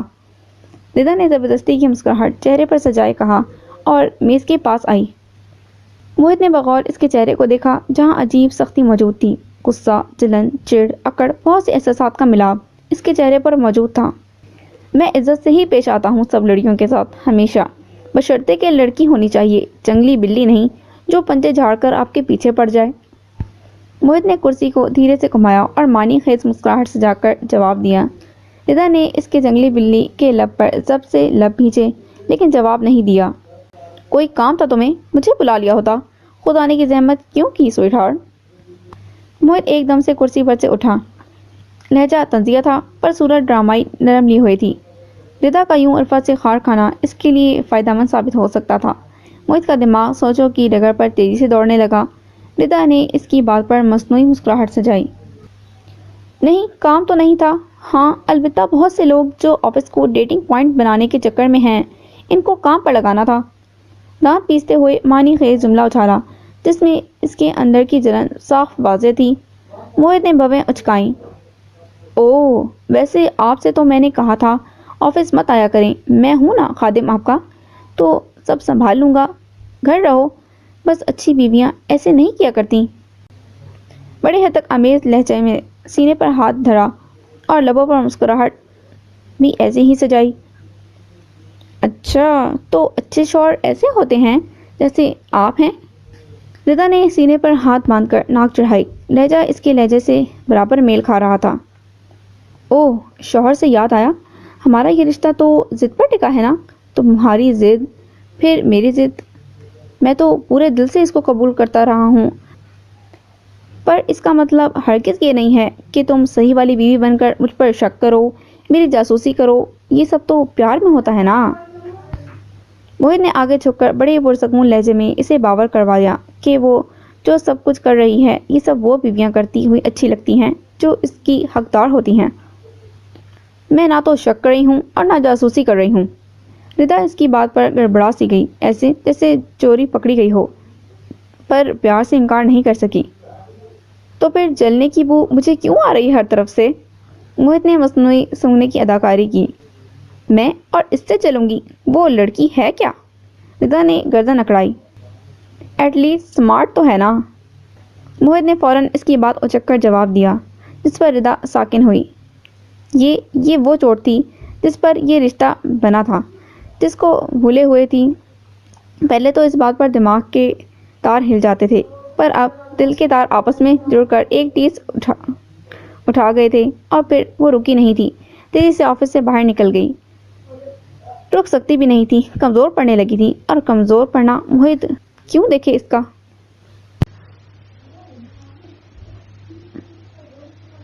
ریفریش کافی کارنر کے چمکتے شیشے، مدھم ردھم میں بجتی انگریزی موسیقی، اور ایک کونے پر گول میز کے گرد کرسیوں پر آمنے سامنے بیٹھے نفوس۔ رضا نے شکل پر مسکینیت طاری کی اور پھر بڑے ملائم لہجے میں گویا ہوا۔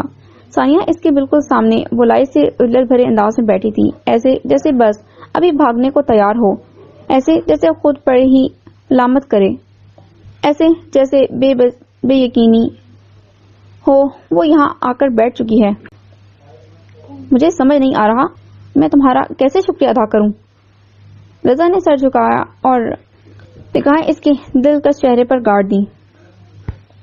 وہ آج بھی روح تک کو گھائل کر رہی تھی، وہی نکھرا معصوم چہرہ۔ رضا وہ پکس ڈیلیٹ کرو پلیز۔ ثانیہ نے جذبت حالت میں اس کی بات کی طرف توجہ نہ دیتے ہوئے اپنی بابت کہی، جس کے لیے وہ مجبوری میں یہ قدم اٹھانے پر آمادہ ہوئی تھی۔ کون سی والی؟ میرا تو موبائل بھرا پڑا ہے تمہاری پک سے۔ رضا نے مسکراہٹ سجائے کنکھیوں سے دیکھا اور بار بار نگاہیں کافی کارنر کے داخلی دروازے کی طرف اٹھ رہی تھیں، جیسے کسی کے آنے کا انتظار ہو۔ رضا تم جانتے ہو میں کون سے والی پکس کی بات کر رہی ہوں۔ باقی سے پرابلم نہیں ہے، مجھے بس وہ پکس ڈیلیٹ کرو میری پلیز۔ ثانیہ نے التجائی لہجہ اپنایا۔ وہ کتنی بے بس تھی، وہ ایسی تصاویر تھیں جن کو وہ اب خود بھی نہیں دیکھنا چاہتی تھی، اور رضا کے پاس ان کا ہونا اس کو عجیب سی خوف میں مبتلا کر رہا تھا۔ اچھا لو خود کر لو۔ رضا نے موبائل اٹھایا، مسکرایا اور اس کی طرف بڑھایا، جسے ثانیہ نے عجلت میں پکڑ کر کھولا اور جلدی سے تصاویر کو حذف کرنے لگی۔ ہاتھ کانپ رہے تھے۔ کسی لڑکی کو اپنے محرم کے ساتھ بھی اس طرح کی بے باک تصاویر بنانے سے پہلے 1000 بار سوچنا چاہیے، کیونکہ یہ تصاویر کبھی بھی اس کے گلے کا توق بن سکتی ہیں۔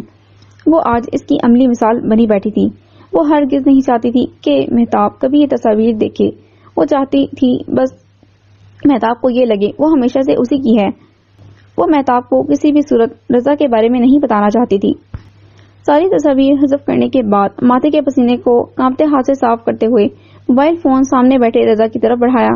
رضا نے موبائل کی بجائے کلائی پکڑی تو وہ بدک گئی۔ وہ خباثت سے مسکرا رہا تھا، کیونکہ 2 قدم اب ثانیہ کے دائیں طرف داخلی دروازے پر پہنچ کر اس منظر کو دیکھتے ہی تھم گئے تھے۔ رضا ہاتھ چھوڑ میرا۔ غصے سے کانپتی آواز تھی، جسے وہ ارد گرد بیٹھے لوگوں کے پیش نظر آہستہ رکھے ہوئے تھی۔ کیا اتنا سا بھی حق نہیں رکھتا اب میں؟ رضا نے گہری نگاہوں سے دیکھتے ہوئے خمار آلود لہجہ اپنایا۔ مہتاب کی آمد سے بے خبری ظاہر کرتا وہ یوں باور کروا رہا تھا جیسے پتہ نہیں وہ کب سے یوں ہاتھ میں ہاتھ ڈالے بیٹھے ہیں۔ نہیں کچھ نہیں لگتے تم اب۔ میں خوش ہوں اپنے گھر میں۔ میں مہتاب سے بہت محبت کرتی ہوں اور وہ بھی مجھ سے کرتے ہیں۔ ثانیہ جھنجھلائے لہجے میں سمجھا رہی تھی۔ وہ کلائی کو ہلکی سی جنبش دے کر چھڑوا رہی تھی۔ وجہ صرف یہاں تماشا نہ بنانا تھا۔ بیبی اگر پہلے کرتا بھی تھا تو اب نہیں کرے گا، وہ دیکھو ذرا سرپرائز۔ رضا نے مسکراہٹ کو گہرا کیا اور نظروں سے ایک طرف اشارہ کیا۔ ثانیہ کا ماتھا ٹھنکا، وہ منجمد ہوئی اور پھر کسی روبوٹ کی مانند رضا کی نگاہوں کے تعاقب میں گردن گھما دی۔ مہتاب کسی ہارے ہوئے جواری کی طرح بے حال کھڑا تھا۔ کندھے ڈھلکے ہوئے تھے، چہرہ زرد تھا، جہاں کرب تھا تکلیف تھی۔ مہتاب؟ نام ٹکڑوں میں ادا ہوا اور ہوا میں اسی کو سنائی دینے والی بات گشت کے ساتھ کھل گیا۔ دل بند ہونے لگا تھا، ایسے جیسے کچھ ڈوب رہا ہو، ایسے جیسے شام ڈھلتے دونوں وقت ملتے عجیب سی اداسی چھا جاتی ہے۔ سر گھوم گیا، آنکھوں کے آگے سایہ لہرا گیا۔ مہتاب تیزی سے پلٹا تھا اور پھر کیفے سے باہر نکل گیا، اور وہ یوں ہی زندہ لاش کی طرح مجسم بیٹھی تھی، جبکہ سامنے بیٹھا شخص متواتر کہکے پر کہکے لگا رہا تھا۔ جیت کا کہکا، فتح کی کھنک، حسد کے بعد کی آسودگی، جلتی روح کی طمانت۔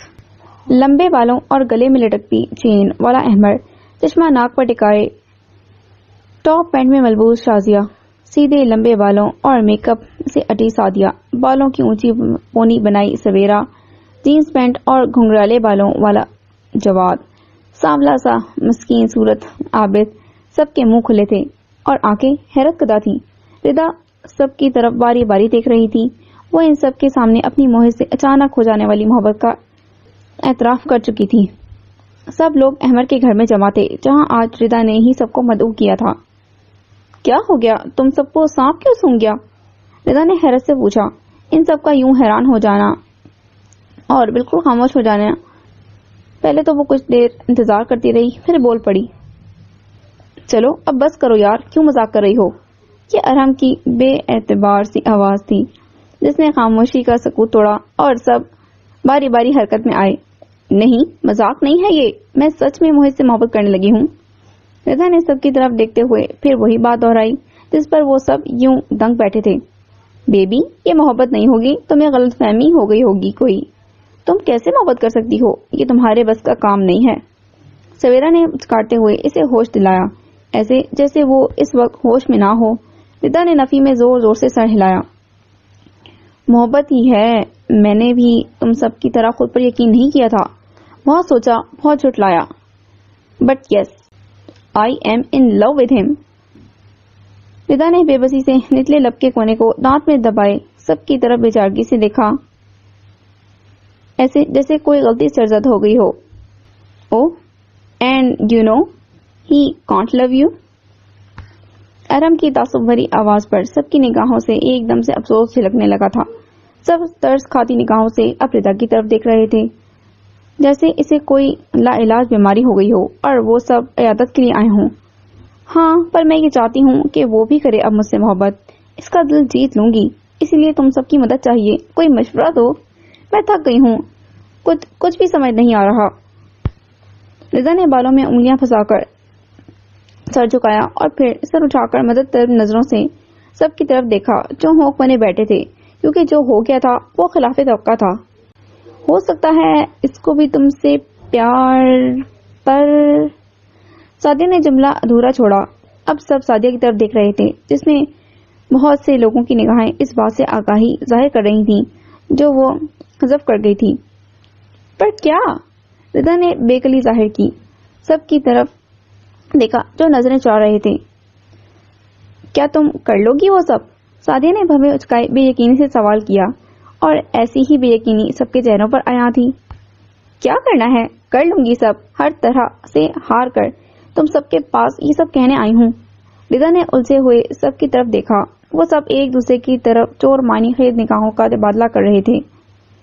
مجھے بہت دکھ ہوا تمہیں ہارا ہوا دیکھ کر، ایسا نہیں ہونا چاہیے تھا۔ احمد نے دکھی آواز میں گہری سانس لیتے ہوئے اپنے قلق کا اظہار کیا۔ سب نے احمد کی طرف دیکھا، جس میں سے آدھے لوگوں کی نگاہوں میں اس کی بات کی تائید جھلک رہی تھی۔ نہیں، مجھے تو نہیں ہوا، ہی از ہینڈسم، ڈیشنگ اینڈ ڈیسنٹ، اور میں نے تو یہ بھی سنا ہے نکاح میں بہت طاقت ہوتی ہے، پیار ہو ہی جاتا ہے، کچھ بھی کر لو۔ شازیہ نے ناک پر ہلکا چشمہ درست کرتے ہوئے زور زور سے گردن ہلائی اور ان سب کی معلومات میں خاطر خواہ اضافہ کیا۔ وہ موہت کی پرکشش شخصیت سے متاثر لگ رہی تھی۔ چھوڑو یہ سب، میں نے جان پوچھ کر پیار نہیں کیا اس سے، بس ہو گیا، اب آگے بتاؤ کیا کرنا ہے۔ رضا نے جھنجھلا کر ہاتھ اٹھایا اور ان سب کی بحث کے سلسلے کو ختم کیا۔ سب اب سعدیہ کی طرف یوں دیکھ رہے تھے جیسے کہہ رہے ہوں، تم ہی نے شروع کی تھی بات، اب مکمل بھی تم کرو۔ سو سمپل بیبی، تمہیں اب سمارٹ ہونا ہے اور کیا کرنا ہے۔ سعدیہ نے کندھے اچکا کر کہا اور ردا نے کندھے پر ہاتھ رکھا، جو اب یوں بیٹھی تھی جیسے اسے جنگ کے لیے بارڈر پر بھیجنے کا مشورہ دیا جا رہا ہو، اور باقی سب اب سر ہلا رہے تھے، جبکہ احمد بیزار سی صورت بنائے جمگٹے سے الگ ہو گیا۔ ثانیہ کی سسکیوں کی آواز کمرے کی خاموشی میں گونج رہی تھی۔ سرمد اس کے سامنے اپنی کمر پر ہاتھ دھرے سرخ چہرہ لیے کھڑا تھا، اور صالحہ بیگم سفید لٹے کی مانند چہرہ لیے مجرموں کی طرح ثانیہ کے بالکل بغل میں بیٹھی تھیں۔ آپی، اب رونے سے کیا فائدہ؟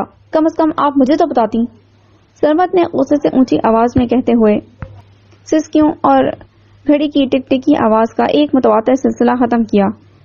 ثانیہ نے بیچارگی سے اوپر دیکھا، آنکھیں اب تمام گزشتہ گھنٹوں میں بے تحاشا رونے کے باعث سرخ ہو گئی تھیں، چہرہ بھی جگہ جگہ سے سوزش اور لالی لیے ہوئے تھا۔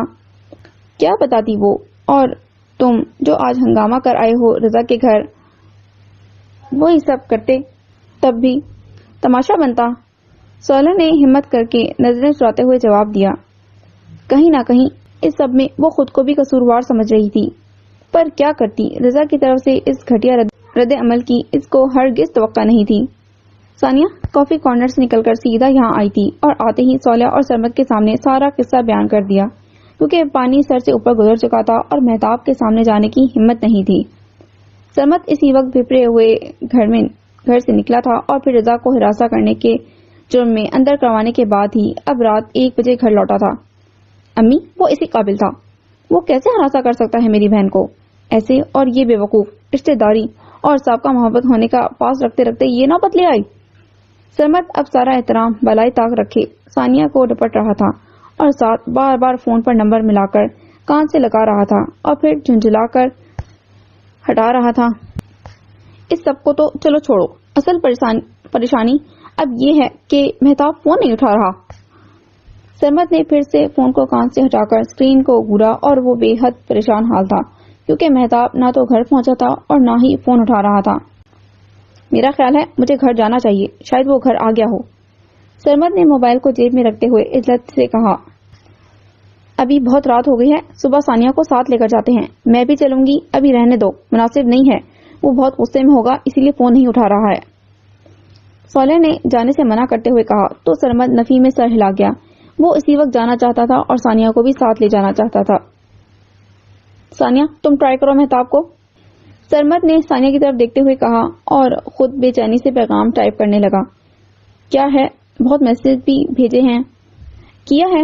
بہت میسج بھی بھیجے ہیں، کال نہیں اٹھا رہے ہیں، نہ میسج پڑھ رہے ہیں، ثانیہ نے سسکیاں لیتے ہوئے بمشکل جواب دیا اور سر جھکا لیا، جبکہ سرمد اب بے چینی سے کچھ سوچ رہا تھا۔ مشینی جاگنگ ٹریک پر سفید جاگر تیزی سے گھومتے ٹریک کے سنگ دوڑ رہے تھے، اور ردا اونچی پونی ٹیل بنائے اس پر بھاگ رہی تھی۔ پسینے کے قطرے ماتھے پر چمک رہے تھے، اور پونی ٹیل دائیں بائیں جھول رہی تھی۔ کانوں میں ایئر فون تھے۔ یہ ملک ہاؤس کا وہ چھوٹا سا جم تھا جو بہت عرصے سے بند پڑا تھا۔ اس کی شیشے کی ایک دیوار باہر لان میں سارا منظر صاف دکھاتی تھی۔ تابندہ بیگم جو چہل قدمی سے واپس آ رہی تھی، گھورتی نگاہوں کے ساتھ دم بخود قدم اٹھاتی اب وہاں پہنچی تھی۔ سسی، سسی، پانی لاؤ میرے لیے۔ تابندہ بیگم کی نگاہیں سامنے کے ناقابل یقین منظر کو دیکھ کر پوری کھلی رہ گئیں، اور دل پر ہاتھ رکھے سسی کو آوازیں لگاتی رہیں۔ سسی گھبرا کر پانی کا گلاس پکڑے وہاں آئی تو تابندہ بیگم نے جلدی سے پانی کا گلاس پکڑ کر منہ کو لگایا، پانی ختم کیا، اور سسی کا بازو تھامے تیز تیز قدم جم کے پاس لے آئیں جہاں ردا جاگنگ میں مگن تھی۔ تابندہ بیگم نے لان کے ایک کونے میں کھڑے ہو کر حیران سی سسی کا ہاتھ چھوڑا۔ غور سے دیکھ کر بتاؤ، وہ سامنے ردا ہی ہے؟ آنکھوں کو سکیڑ کر بازو لمبا کرتے ہوئے شیشے کی دیوار کے پار ردا کی طرف اشارہ کیا، لہجہ بے یقین تھا اور حیران تھا۔ جی بیگم صاحبہ، ردا بی ہی ہیں۔ سسی نے منہ کے نیچے ہاتھ رکھے حیرت زدہ لہجے میں تصدیق کی، اور تابندہ بیگم کو شاگی نگاہوں سے گھورا کہ ان کو کیا ہوا، ردا بی کو ہی نہیں پہچان رہی؟ اس کو کیا ہوا؟ تابندہ بیگم منہ میں بڑبڑاتی آگے بڑھی، سسی کو وہیں چھوڑ کر۔ وہ اب ردا کے سر پر موجود تھی، جو جاگنگ ٹریک پر دوڑتے ہوئے اب پھولی سانسوں سمیت سامنے پھٹی آنکھوں سے گھورتی ہوئی تابندہ بیگم کو دیکھ رہی تھی۔ آپ کو کیا ہوا؟ ایسے کیوں گھور رہی ہیں مجھے؟ دوڑتے ہوئے پھولی سانسوں سمیت سوال کیا، تمہیں کیا ہوا آج؟ خیریت نہیں لگتی؟ تابندہ بیگم نے حیرت زدہ لہجے میں پوچھا۔ پیشانی پر بھی حیرانگی رقم تھی۔ کیوں، کیا ہوا؟ آپ تو چاہتی تھی کہ یہ سب ہو، اور اب اتنا مشکوک کیوں ہو رہی ہیں؟ ردا نے ٹریک کی رفتار کو قدرے کم کیا۔ اب وہ دوڑنے کے بجائے چل رہی تھی، چہرہ سرخ ہو رہا تھا۔ میں تو بہت عرصے سے چاہتی تھی بیٹا جی، پر یہ چند اب کیوں چڑھا سمجھ نہیں آ رہا۔ تابندہ بیگم نے تھوڑی پر ہاتھ رکھے بھویں اچکائیں اور سر کو بھی جنبش دی۔ عجیب ہے ماما، آپ کو تو خوش ہونا چاہیے نا یہ سب دیکھ کر۔ ردا نے تعصب سے سر کو ہوا میں مارتے ہوئے کہا۔ خوش تو ہوں پر پریشان بھی ہوں، تابندہ بیگم نے تشویشناک انداز میں کہا۔ ردا بے ساختہ ہنس دی۔ کیوں پریشان کیوں ہو رہی ہیں؟ ردا نے چہرہ اوپر اٹھاتے ہوئے ہنستے ہوئے سوال کیا۔ تابندہ بیگم نے رازدانہ قدم بڑھا کر ردا کا اور اپنا فاصلہ کم کیا، جاگنگ ٹریک کے ہینڈل پر ہاتھ رکھا۔ موہت کسی اور لڑکی کے پیچھے تو نہیں پڑ گیا؟ تابندہ بیگم کا لہجہ بیگم کے لہجے سے اب تجسس سے زیادہ خوف چھلک رہا تھا۔ ردا کے پاؤں ایک دم سے تھمے اور ہاتھ نے بٹن دبائے ٹریک کو بند کیا۔ مما ایسا کچھ بھی نہیں ہے، ویسے آپ یہ سب ایسے کیوں پوچھ رہی ہیں؟ نظر چراتے ہوئے وہ ٹریک سے نیچے اتری۔ کچھ دن سے دیکھ رہی ہوں مسکرا کر فون پر لگا رہتا ہے، اور میں سمجھی تو بھی یہی فیل کر کے اسمارٹ ہو رہی ہے اب۔ تابندہ بیگم کے لہجے سے پریشانی آیا تھی اور ان کے الفاظ ردا کو بھی پریشان کر گئے تھے۔ تابندہ بیگم آگے ہوئیں اور ردا کے کندھے پر ہاتھ رکھا۔ خیال رکھ پت، یہ مرذات بھروسے کے قابل نہیں ہوتی۔ تمہارے بابا کا موبائل میں آج چیک کر کے آئی ہوں۔ تابندہ بیگم اس کو سمجھا رہی تھیں اور اس کا دل انجانے سے خوف کی وجہ سے گھٹن کا شکار ہو رہا تھا۔ نگاہیں سامنے لان پر ٹکی تھیں۔ سرمد پریشان سا آگے بڑھا اور ثانیہ کے قریب آیا، جو صوفے پر بیٹھی بے حال بے آواز آنسو بہا رہی تھی۔ سامنے پریشان حال کھڑی ایوا مناہل کو گود میں اٹھائے ہوئے تھی۔ مہتاب گھر نہیں پہنچا تھا، رات سے صبح ہو گئی تھی۔ وہ سب رات بھر سے مہتاب کو تلاش کر رہے تھے، لیکن اس کی کوئی خبر نہیں تھی۔ ثانیہ تم مناہل کو سنبھالو، وہ بہت رو رہی ہے۔ سرمد نے ثانیہ کو سمجھایا اور مناہل کی طرف اشارہ کیا۔ ثانیہ کو تو جیسے ہوش ہی نہیں تھا۔ پتہ نہیں مہتاب یوں ایک دم بنا کچھ کہے بات کیے کہاں چلا گیا تھا۔ ثانیہ تم ایسے رو رہی ہو، مناہل کے سامنے بھی رو گی تو وہ بھی روئے گی، پلیز اسے لے کر جاؤ اور ناشتہ کرواؤ، سرمد نے تھوڑی سختی برتتے ہوئے کہا تو ثانیہ نے گال رگڑے اور مناہل کی طرف دیکھا۔ سرمد کے موبائل پر اچانک بجتی گھنٹی پر سب چونک گئے تھے۔ ہیلو، سرمد نے جلدی سے فون کان کو لگائے کہا، اور دوسری طرف موجود پولیس مہتاب کی کار ملنے کی اطلاع دے رہی تھی۔ سرمد کے چہرے کا رنگ زرد ہوا۔ کہاں ہے گاڑی؟ ایڈریس دیں، میں آ رہا ہوں وہیں، سرمد نے پریشانی سے کہا۔ سب لوگوں کے سانس خوش تھے اور سرمد پر یک ٹک نظریں جمائے ہوئے تھے۔ سرمد نے موبائل بند کیا۔ مہتاب کی کار مل گئی ہے، لیکن وہ خود وہاں نہیں ہے، میں جا رہا ہوں وہیں، سرمد نے پریشانی کے عالم میں بمشکل جملہ ادا کیا اور تیزی سے باہر نکل گیا۔ کمرے کے ملگجے سے اندھیرے میں اب موہت کے گہری نیند میں سانس لینے کی آوازیں وہ صاف سن سکتی تھی۔ ردا نے ایک آنکھ چوری سے کھول کر دائیں طرف گردن گھمائی۔ موہت لیٹا ہوا تھا اور اب گہری نیند سو چکا تھا۔ ردا لبوں کو بھیچے تھوڑا سا اوپر اٹھی اور پھر کھسک کر پاس ہوئی۔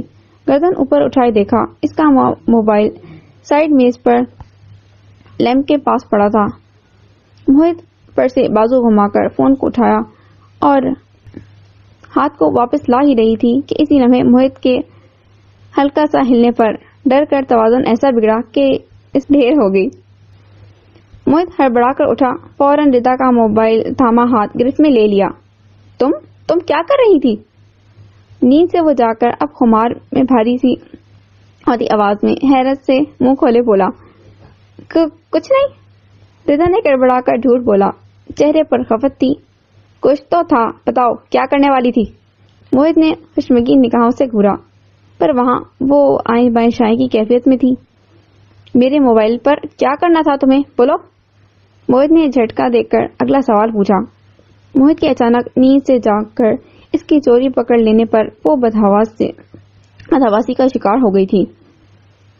کچھ نہیں کرنا تھا، رضا نے گڑبڑا کر جواب دیا اور جلدی سے ہاتھ میں پکڑے موبائل کو چھوڑا۔ موبائل اس کے ہاتھ سے چھوٹا اور موہت کے سینے پر گرا۔ موہت نے جلدی سے موبائل اٹھایا اور کوہنی کے بل اٹھ کر بیٹھ گیا۔ میرے ساتھ زیادہ چالاکی کرنے کی ضرورت نہیں، صاف صاف بتاؤ کیا کرنے والی تھی میرے موبائل کے ساتھ؟ موہت نے شاکی نگاہوں سے گھورا۔ رضا کا یوں چوری سے اس کا موبائل اٹھانا بہت مشکوک حرکت تھی۔ آخر وہ اب کیا نیا کھیل کھیلنا چاہتی تھی؟ موہت کی بھویں اوپر کو اچک گئیں۔ رضا کچھ توقف کے لیے خاموش ہوئی، پھر ایک دم سے چراتی نظریں اس کی طرف اس کی گھورتی نگاہوں میں گاڑ دیں۔ نہ جانے کہاں سے ہمت مجتمع ہو کر یہ روپ دھار چکی تھی۔ تم کس سے بات کرتے رہتے ہو سارا دن؟ لبوں کو بھیچے گردن کو تھوڑا سا تان کر روب سے سوال کیا، جبکہ لہجے میں ہلکی سی لغزش تھی۔ وہ محبت بھرا یہ حق پہلی مرتبہ اس پر جتا رہی تھی۔ واٹ؟ موہت کو اس کے سوال پر حیرت کا جھٹکا لگا۔ آنکھیں پٹ سے کھلی، بنا جھپکے اس کو دیکھنے لگی۔ کیا وہ جیلس ہو رہی تھی؟ اس سب سے ماتھا ٹھنکا۔ ہاں میں جانتی ہوں تم الفاظ سے بات کرتے ہو سارا دن، میسج دکھاؤ مجھے۔ رضا نے اس کی حیرت سے لاپرواہی برتتے ہوئے خالص بیویوں والا روب چلایا اور بڑے ناز سے چھوٹی سی ناک سکیڑی۔ کلائی ہنوز موہت کے مضبوط ہاتھ کی گرفت میں تھی۔ ایکسکیوز می، اپنی حد میں رہو۔ تم نے مجھے میرے جذبات کے عوض خریدا ہے، پر اس کا یہ مطلب ہرگز نہیں اب میں سانس بھی تمہاری مرضی سے لوں گا۔ موہت نے پیشانی پر ناگواری سے بل ڈالے۔ وہ تو اس کا خدا بن بیٹھی تھی جو اس کو کسی صورت گوارا نہیں تھا۔ موہت نے غصے سے اسے گھورا اور پھر رضا کے تیور دیکھ کر اس کو ڈرانے کی غرض سے جھٹکا دے کر قریب کیا۔ اور اگر اتنا ہی حق جتانا ہے تمہیں تو مجھے میرا حق بھی لینا آتا ہے، جان بوجھ کر بے ساختہ لہجہ اپناتے ہوئے اس کے کان میں جملہ ادا کیا۔ رضا ایک دم سے جھینپ گئی، دل ایک دم سے ڈوب کر نیچے گیا، بلکہ من بھاری ہو کر گالوں پر جھالر کی طرح لرزنے لگی اور رواں سمٹ گیا۔ موہت کی یہ قربت اور کہا گیا جملہ ریڑھ کی ہڈی میں سنسنی دوڑا گیا۔ موہت جو اس کے خون خوار رد عمل کے لیے بالکل تیار بیٹھا تھا، جو وہ اس بار پر ہر دفعہ ظاہر کرتی تھی، حیران ہو کر اسے دیکھنے لگا، جو اب اس کے چہرے کے قریب ایسے نظریں جھکا گئی تھی جیسے اسے کوئی اعتراض نہیں تھا۔ اس لیے حق لینے پر تو وہ بلکہ ایسے لرزا رہی تھی جیسے خود کو پیش کیے بیٹھی ہو، کوئی مزاحمت نہیں، کوئی غصہ نہیں۔ موہت نے الجھتے ہوئے اس کی کلائی پر اپنی گرفت کو ڈھیلا کیا اور پھر چھوڑ دیا۔ اس کو کیا ہو گیا ہے؟ یہ وہ سوال تھا جو ذہن کی دیوار کے ساتھ ٹکرے مارنے لگا۔ پیشانی پر اف کی ناسمجھی کے بل پڑے۔ میں چاہے عرفہ سے بات کروں یا چاہے کیترینا سے، تم اس پر کوئی پابندی نہیں لگا سکتی، سمجھی؟ انگلی کو کھڑا کرتے ہوئے خبردار کیا اور پھر یوں ہی الجھا سا نہ سمجھی کی لکیریں پیشانی پر سجائے باہر نکل گیا۔ رضا دم سادے بیٹھی تھی، دل آہستہ آہستہ اپنی گزشتہ حالت میں دھڑکنے لگا تو اس کی سانس بحال ہوئی۔ تھکیے پر زور سے سر مارا اور خود کو یوں نڈھال ہو جانے پر تعصب سے آنکھیں بھیج لیں۔ خود پر طرز آنے لگا۔ موہت کی محبت پوری طرح حاوی ہو چکی تھی اور رضا ملک بے بس تھی۔ اس نے کبھی زندگی میں ایسے سوچا بھی نہیں تھا کہ وہ عام سی لڑکیوں کی طرح یوں محبت میں گرفتار ہو جائے گی، پر آج یقین آ گیا تھا۔ محبت عام، خاص، امیر، غریب کسی کو نہیں دیکھتی۔ رضا کا یہ انداز تعجب خیز تھا۔ لان کے اندھیرے میں سگریٹ سلگائی وہ چکر لگا رہا تھا اور پھر 3 گھنٹے کے بعد جب وہ کمرے میں آیا تو رضا بے خبر سو رہی تھی۔ موہت نے آہستگی سے کمرے کا دروازہ کھولا تھا۔ سامنے بیڈ پر گھٹنوں میں منہ دیے بیٹھی ثانیہ نے دھیرے سے سر اوپر اٹھایا تھا۔ موہت، آنسوؤں سے تر بھاری سی آواز تھی۔ موہت دروازہ بند کر کے آگے بڑھا۔ اسے صبح ہی سرمد کی کال موصول ہوئی تھی اور اسی وقت وہ ملک جہاں زیب، تابندہ بیگم اور رضا کے ہمراہ لاہور سے ملتان آ گیا تھا۔ آج دوسرا دن تھا اور مہتاب کی کہیں کوئی خبر نہیں تھی۔ سب کا برا حال تھا۔ اس کی کار مل گئی تھی اور فون بھی کار میں ہی موجود تھا، لیکن وہ خود کہیں بھی نہیں تھا۔ بہت تلاش کے بعد اب رپورٹ درج کروا دی گئی تھی۔ پولیس ہر جگہ تلاش کر رہی تھی۔ رضا کو شک کی بنا پر تشدد کا نشانہ بنایا جا رہا تھا۔ ثانیہ کے بارے میں ابھی صرف موہت کو ہی بتایا تھا۔ ملک جہاں زیب، تابندہ بیگم اور رضا کو ابھی اس معاملے کا نہیں بتایا گیا تھا کہ رضا کون تھا۔ ملک جہاں زیب اپنے مکمل اثر و رسوخ لگا رہے تھے۔ موہت بغور ثانیہ کو گھورتا ہوا جیسے ہی بیڈ پر بیٹھا، ثانیہ تڑپ کر آگے ہوئے اس کے گلے لگ گئی۔ موہت نے آہستگی سے اس کو تھپکا۔ روئے مت آپی، کچھ بھی نہیں ہوگا، مجھے لگتا ہے وہ خود ہی کہیں گئے ہیں۔ آپ کے اور رضا کے بارے میں بتایا ہے مجھے سرمد بھائی نے سب۔ موہت نے ثانیہ کو خود سے الگ کیا اور کندھوں سے تھامتے ہوئے تسلی دی۔ ثانیہ بار بار ہاتھوں کی پوچھ سے گالوں پر متواتر بہتے آنسو صاف کر رہی تھی۔ آپی، صرف ایک بات کہوں گا، آپ کو رضا سے اتنا ڈرنے کی آخر ضرورت ہی کیا تھی؟ کیا ہم نے مہتاب بھائی سے کچھ چھپایا تھا جو آپ نے یہ سب کیا؟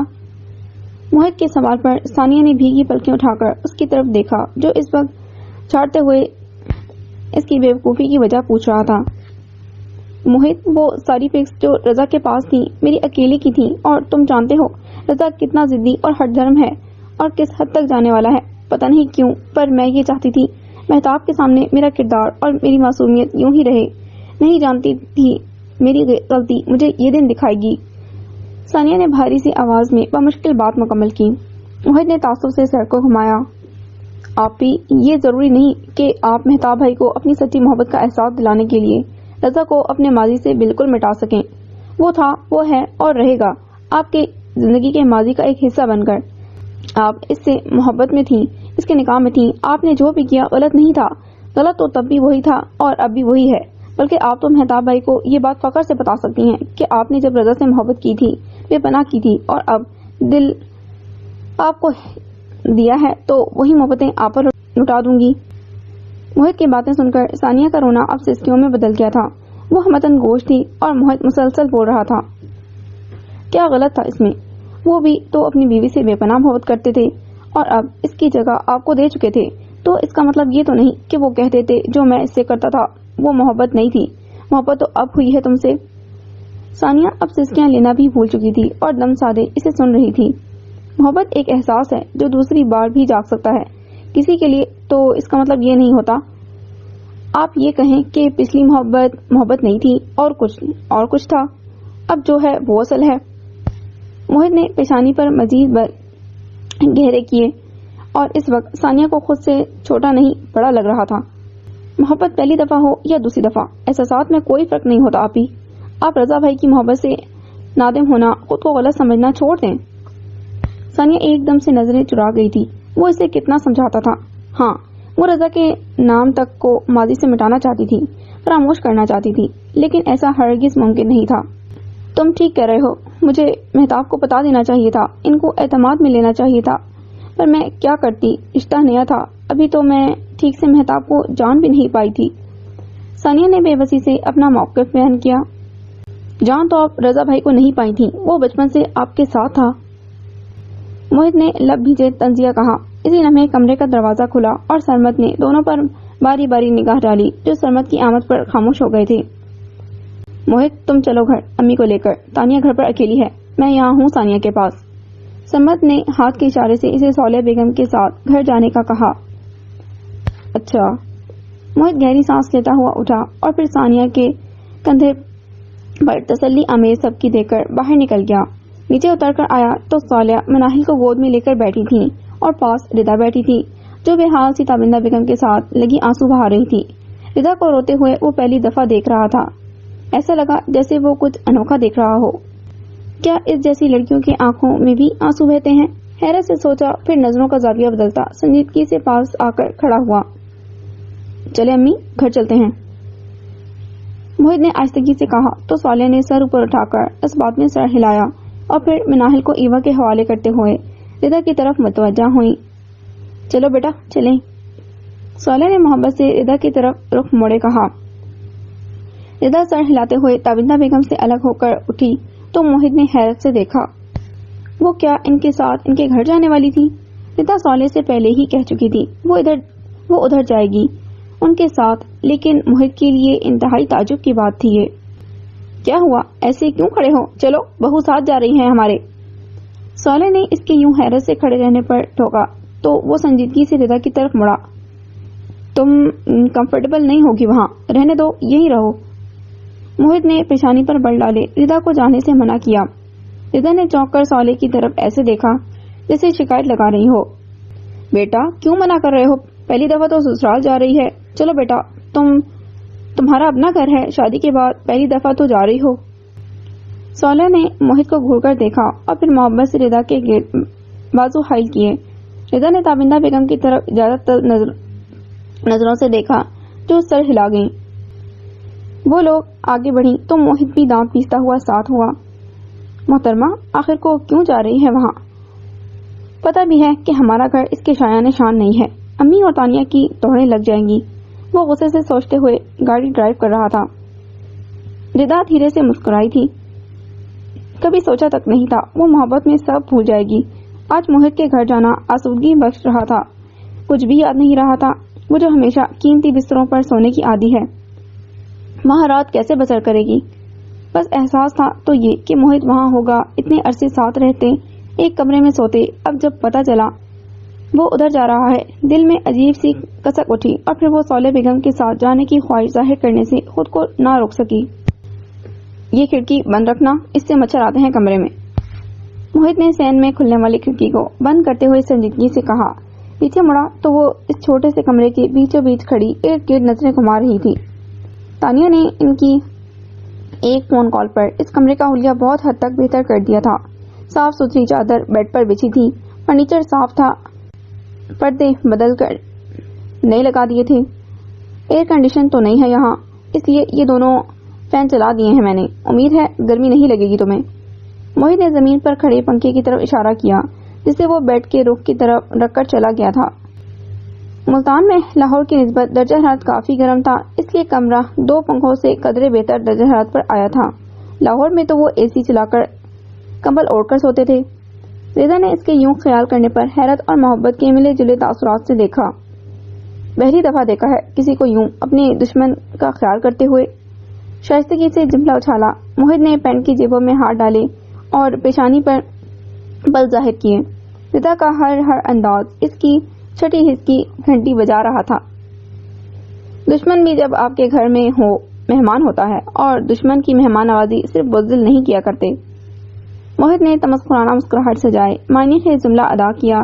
رضا ایک دم سے خاموش ہوئی. چہرے پر خفت نمایاں تھی. کیسے اسے سب کچھ بھولنے کا کہے جو اس کے ساتھ کرتی رہی تھی. کیسے اسے بتا دے کہ اب وہ ویسی نہیں ہے, اس سے محبت کرنے لگی ہے, بے بس ہو گئی ہے. موہت کمرے کے دروازے کی طرف بڑھا تو رضا نے چونک کر دیکھا.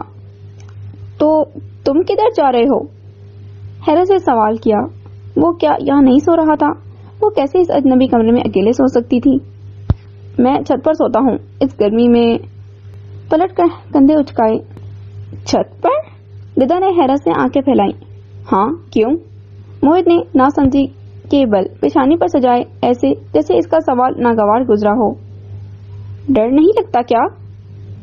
رضا نے جھرجھری دیتے ہوئے کہا. وہ کبھی آج تک کھلے آسمان کے نیچے نہیں سوئی تھی, اس لیے یہ بات اس کے لیے حیران کن تھی. ڈر کیسا؟ موہت نے اس کی حیرت پر حیرت ظاہر کی. مطلب کیسے سو لیتے ہو چھت پر کھلے آسمان کے نیچے؟ رضا نے آنکھیں جھپکائے انہیں سوال پوچھا. بند کمروں میں زیادہ اچھی نیند آتی ہے, تم جیسے دولت مند نہیں سمجھو گے. سو جاؤ. تنزیہ سر کو ہوا میں مارتا وہ آگے بڑھ گیا اور رضا دل محسوس کر رہ گئی جس کی خاطر وہ یہاں آئی تھی. سونا تو پھر بھی اس کے بنا ہی بڑھ رہا تھا. وہ کمرے سے جا چکا تھا. رضا نے خوف سے ارد گرد نظر دوڑائی. کروٹ بدل بدل کر وہ تھک چکی تھی. ایک دم سے اٹھ کر بیٹھ گئی. 1 گھنٹہ ہو چکا تھا. نیند تو کیا آنی تھی, البتہ پنکھوں کی آوازوں سے سر میں درد شروع ہو چکا تھا. چوری سے کمرے سے باہر نکلی تو سناٹا چھایا ہوا تھا. سین میں کھڑا درخت ہولناک سا منظر پیش کر رہا تھا. یہ چھت کی سیڑھیاں کہاں ہوں گی؟ لبوں کو دانتوں میں دبائے وہ گردن اچک اچک کر چھت پر جانے والے زینے کو تلاش کر رہی تھی. بھابھی کیا ہوا؟ عقب سے تانیہ کی آواز پر وہ ہڑبڑا کر پلٹی. یکایک دل پر ہاتھ گیا تھا. پیچھے تانیہ کو کھڑا دیکھ کر سانس بحال ہوئی. وہ مسکرا رہی تھی. وہ چھت کے لیے سٹیئرز کدھر ہیں؟ حرکت پر قابو پاتے ہوئے سوال کیا. تانیہ اس کے سوال پر شرارت سے مسکا دی. او اچھا, موہت بھائی اوپر چلے گئے ہوں گے, ان کو گرمی بہت لگتی ہے. ماتھے پر ہاتھ مارتے ہوئے تانیہ نے شریر سے لہجے میں کہتے ہوئے اندازہ لگایا. آئیں میں بتاتی ہوں. مسکراتی ہوئی آگے بڑھی تو رضا بھی اس کے ہمراہ ہو گئی.